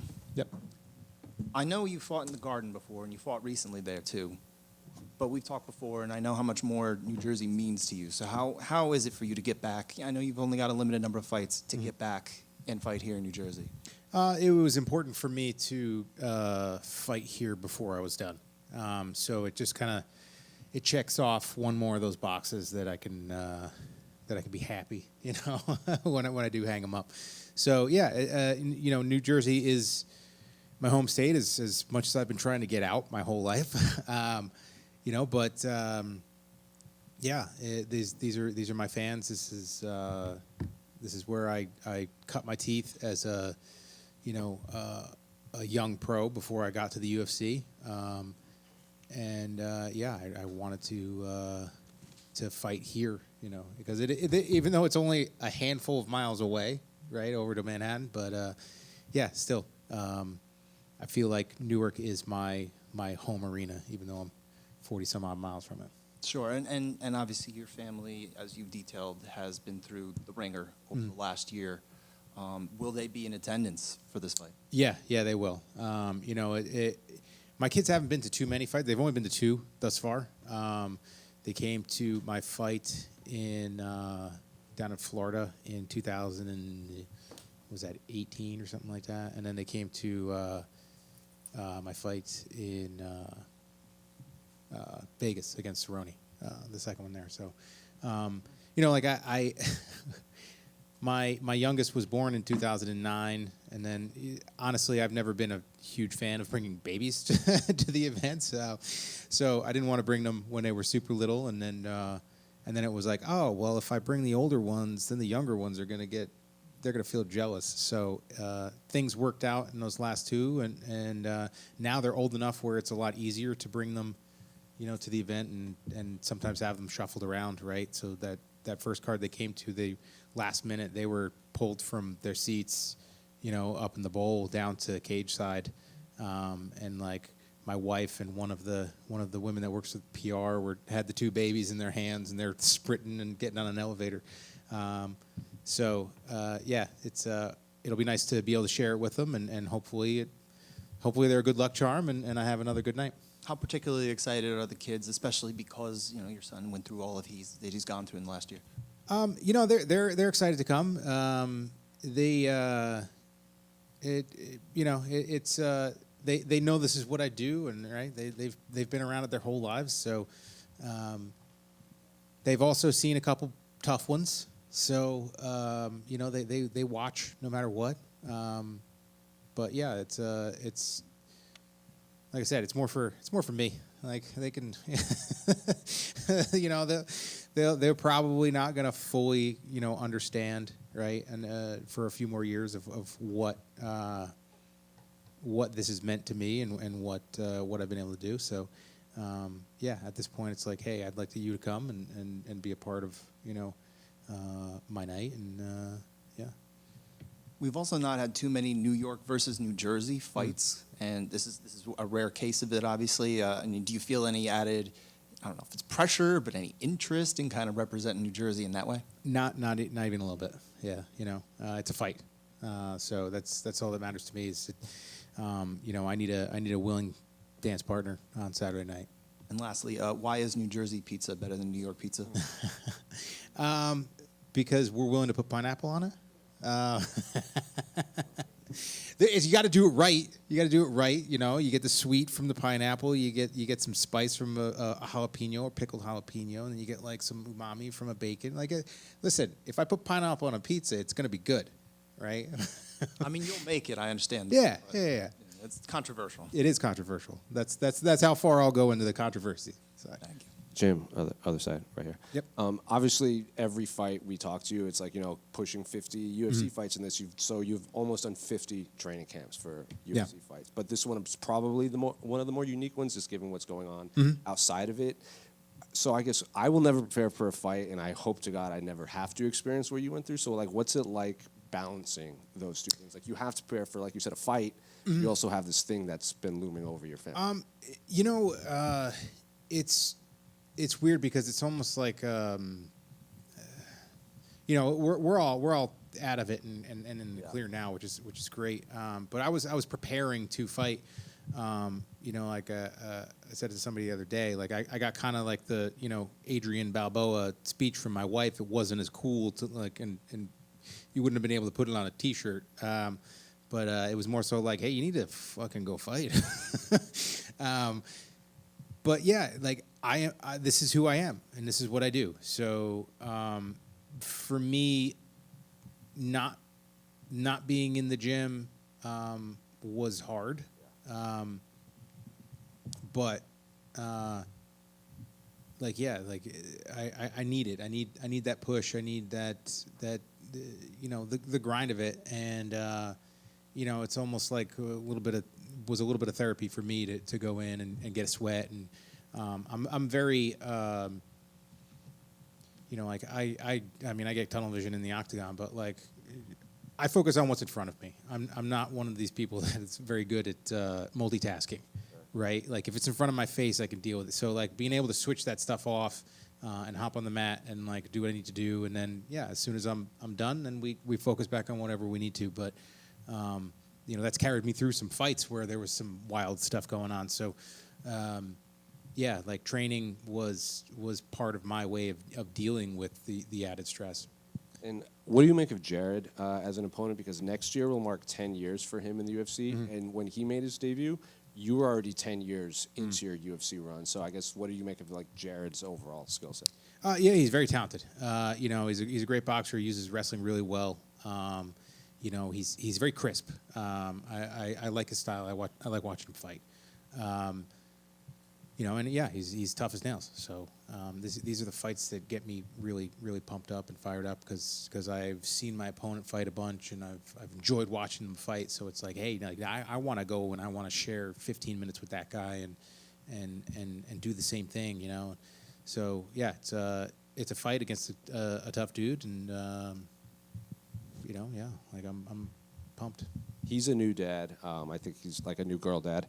And he brought it up. He goes, he understands what's going on with your family, but in his mind, when he makes the walk, like he can't care about that. Oh, no, he he absolutely not. So that's the right attitude to have. Absolutely. Yeah, it's absolutely the right attitude to have. Like I said, I focus on what's right here.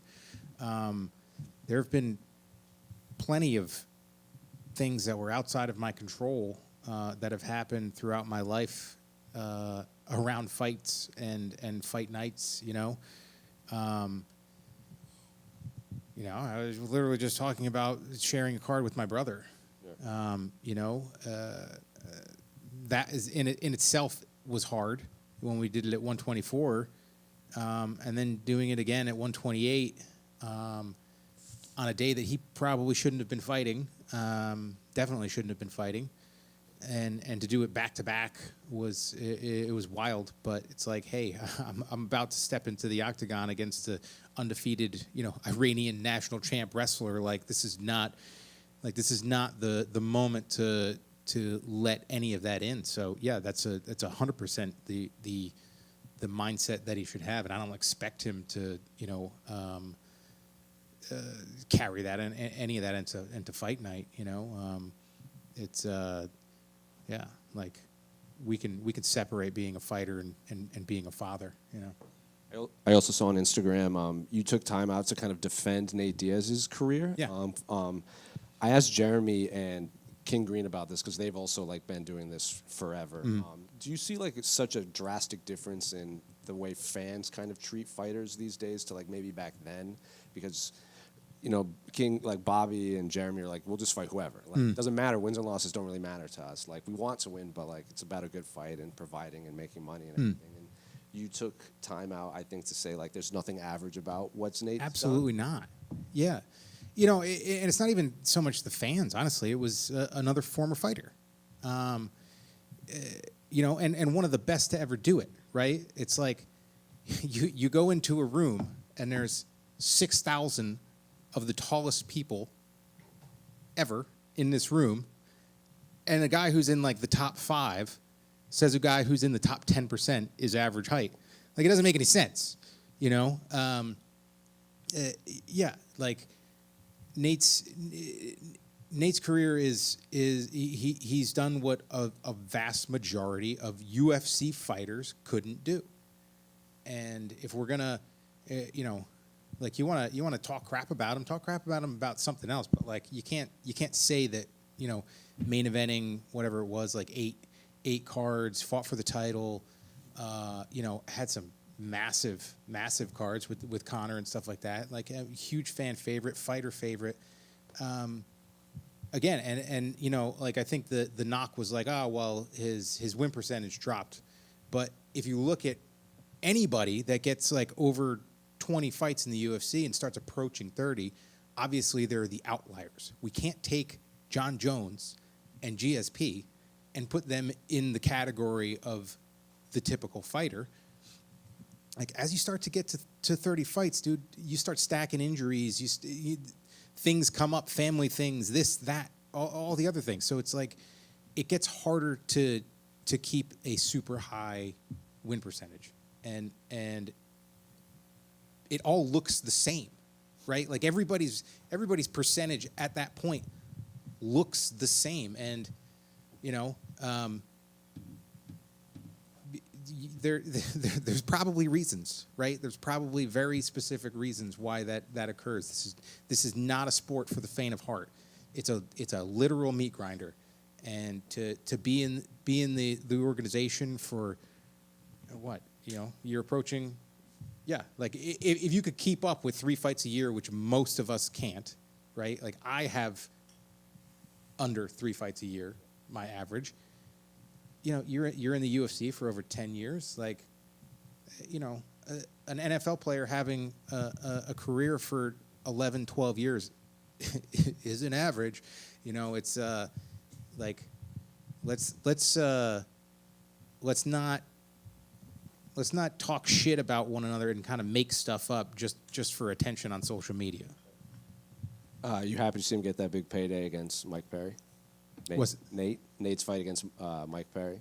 Are you happy to see him get another big payday? Oh yeah, go for it. It's like I'm not gonna be upset about fighters getting to fight. When it comes down to it, I am always going to side with the fighters. Initially, obviously there are plenty of guys that fuck up, and they deserve to get called out for it. But yeah, like I want us as athletes to have good opportunities, to get paid well, to all that stuff. I mean, why would we not? Jim, over here. Hi. You mentioned that your son Wyatt, he beat it. What's his long term? I mean, what's his long term health outlook? So yeah. So he had rhabdomyosarcoma. It's a cancer of the soft tissue.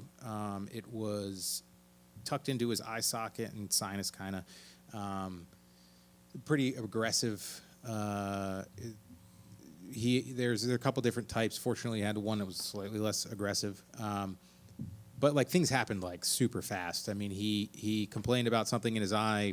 It might have been the last day of July, and within a couple days there was a lump, and then it just started to get a little bit bigger. And by the end of August, it was like my wife and it was 5 alarm. Like the alarms are going off. Like we need to do something because nobody gave us any answers. So a vast majority of it came out when they did the biopsy. It kind of just popped out on its own.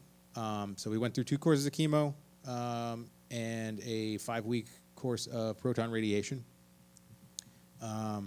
Both have potential effects that could come up later in life. He is 14 years old, so there's like he doesn't like hearing it, but puberty is one of those things that like you're concerned about when you're pumping a kid full of that fucking poison. But he'll get scans every 3 weeks. Or not 3 weeks, 3 months or so for I think it's like a year. That'll be probably a CAT scan, MRI, and PET scan, just to make sure that nothing survived. And then it'll go from 3 months to 6 months, and then he'll be getting some scans until he's in his early 20s. So just for to make sure that it doesn't come back. But this type of cancer typically doesn't come back. They can't say that it won't, but it's pretty. It's one of those types that like once you beat it, you kind of beat it. Has it affected his vision? Sure. It started kind of just pushing on some of the tissue. Okay. So it was like kind of he had some flesh in the way, and it started to affect him a little bit. But it never got into anything like the tumors. They typically present behind the eyeball, so then they get tied up in the optic nerve, and then it's an absolute mess. So it's like you had this really shitty thing happen, this 1 in a million thing, but we also like you won the lottery on a couple of the things with it. I mean, it location wise and just how it kind of wanted to, the pressure behind it. So like I said, it kind of like popped like a zit, and most of it came out, and yeah, and he's just he's a stud. He's an amazing young man. So. That's awesome. You mentioned, I read another story, I guess, this week where you talked about how you were kind of a little more fortunate financially, but the co-pays and things like that do pile up when you're paying for your own insurance. Is there frustration with the company, with UFC, that they do not provide even basic? No, not at all. I've been doing this for so. It's like it is what it is, right? It's we are contractors, and that's the way it goes. And there's. I'm not sure in some of the other organizations how all of that works. Like, is family covered with some of their insurance? I don't know. I know the system that we have in this country is completely fucked. I don't think that the whole like free healthcare thing is necessarily the way, because you hear horror stories. It's like we acted quickly and he got treatment quickly, and he needed it quickly, right? Like, because we were lucky that it was just where it was, and it tends to spread to the lungs. So, some of these other places, I have friends that live in Canada, and they're like, yeah, I've been waiting for, a year for knee surgery or something like that. And it's like, if we drug our feet, then there's the chance of it going somewhere else. So I'm happy that we were able to do things aggressively and actually take action. But yeah, the whole I don't know if this is the place to go on a rant about insurance and how they've got their fingers in the in the web of politicians, and we need to just clean house and get rid of bureaucracy and all that stuff. But yeah, I could if you want. My last question is this. I mean, you've been around for so long. I'm sure you've been asked this before, but in your mind, what is the number one reason for your longevity in UFC and in MMA career, obviously? That's a really difficult one, because like I've seen guys who had 100% had the potential to come to this level and fight and do well. Get injured with stupid stuff, right? So like maybe there's some luck, right? Like I never had a group, another set of my training partners knock into me and hurt me. Like my jiu-jitsu instructor Brian McLaughlin, he blew his knee out that way. Another group on the mat bumped into him. Stupid things happen in training, and a lot of times I think it does come from ego. I think that probably if I could narrow it down and say like try to do this, I think it was just the small gym. Back in the day, we had, when I trained at AMA, it was 6 guys in the UFC that trained together at the same time. And then, you dealt with some of the bigger gym drama, and that broke the team up, and I started my own place, and then things condensed even smaller.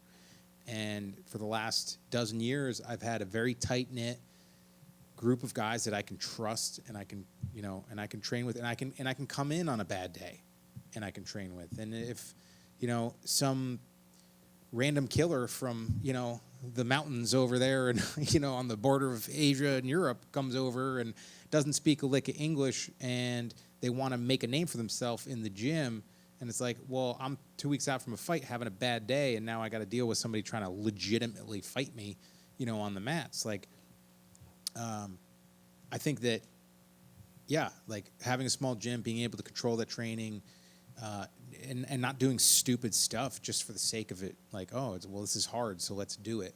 I've always tried to train like a professional, and I think that's really kind of it. It's like,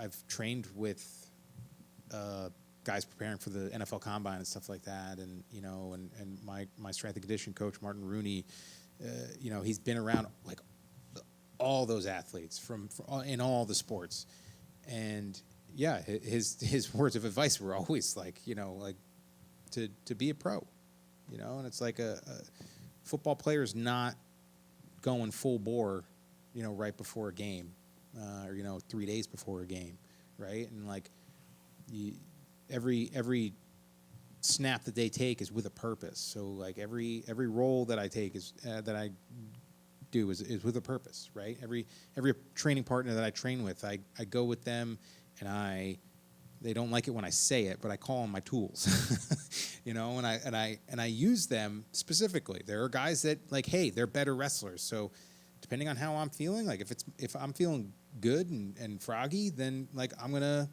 try to out wrestle the best wrestler on the mat. And if I'm not feeling that great that day, well then I'm gonna exploit every weakness you have, and I'm gonna I'm gonna drag you down, and I'm gonna try to stub you out or something like that, right? So like, I use my training partners, and I use every round specifically just to try to work something to get better, but also do it in the safest way possible. Hey, Jim, right here. So I just wanted to say, Randy Couture, Anderson Silva, and George St. Pierre, those were three of the champions when you made your UFC debut. Over the course of all that time since the UFC 89, we have seen the UFC consistently grow each year, but the one consistent thing in the UFC has been you, from UFC 100, 200 to 300. What would you credit to the key to your consistency? Not knowing how to do anything else. I honestly, I think it's just it's lifestyle. I enjoy this, and there are a lot of fighters that absolutely love fighting just as much as I do. And there are some, like GSP kind of famously always says, he's like, I really didn't like fighting all that much. I enjoy it. I enjoy the pressure. I enjoy the test, right? Like, I'm a very performance-driven person. It's not about just winning for me. It's about winning in my way, the way that I want it to happen. But like, I also take that same mindset and I have it towards everything else that I do. So like, when I'm done at the gym, nowadays it's a little bit harder for me. But like, when I'm done at the gym, I'm going and doing other stuff. I'm not sitting on the couch and binge watching Netflix or playing video games. And I know that some of the guys are like streamers and making money like doing this stuff, which is crazy. But like, I don't live a sedentary lifestyle. Like, a professional fighter could train hard and still live a sedentary lifestyle by going home and sitting down and laying down all day. You get 3-4 hours of like legit training in, and then you go sit on your ass the rest of the day. It's not a good way to recover from what we're doing. So, yeah, I think that for me, it's just like I get my training in, and I focus on my training when I'm there, and then I focus on the other things outside of training when I'm not there, and that balance has helped me like always have that fire for the fight and enjoyment for the fight, and it's also, yeah, again, help me like recover from the daily training and getting beat up, and I wish it was such an easy. I wish I could sell it, like, this is how to do it, but I haven't figured that out yet. And just one more follow up. How you said it gets a little bit tougher getting into training just as the time goes on. Does it get tougher getting excited for an opponent sometimes now since you've seen everybody and seen everything, or how do you still stay excited for like your next fight and the next guy? And who do you at this stage in your career? How do you look at who you want to fight? Honestly, it's not even really about them. It's about me, and that's kind of the thing. It's weird, I guess. For me being a prize fighter, right?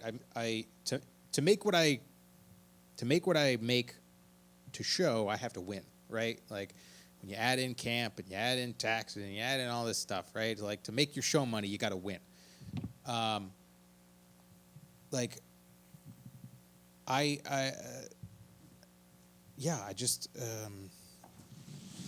don't know. Like I'm not just out there just to win. I'm out there to win, to make me happy, to make me like excited with the way that it happens.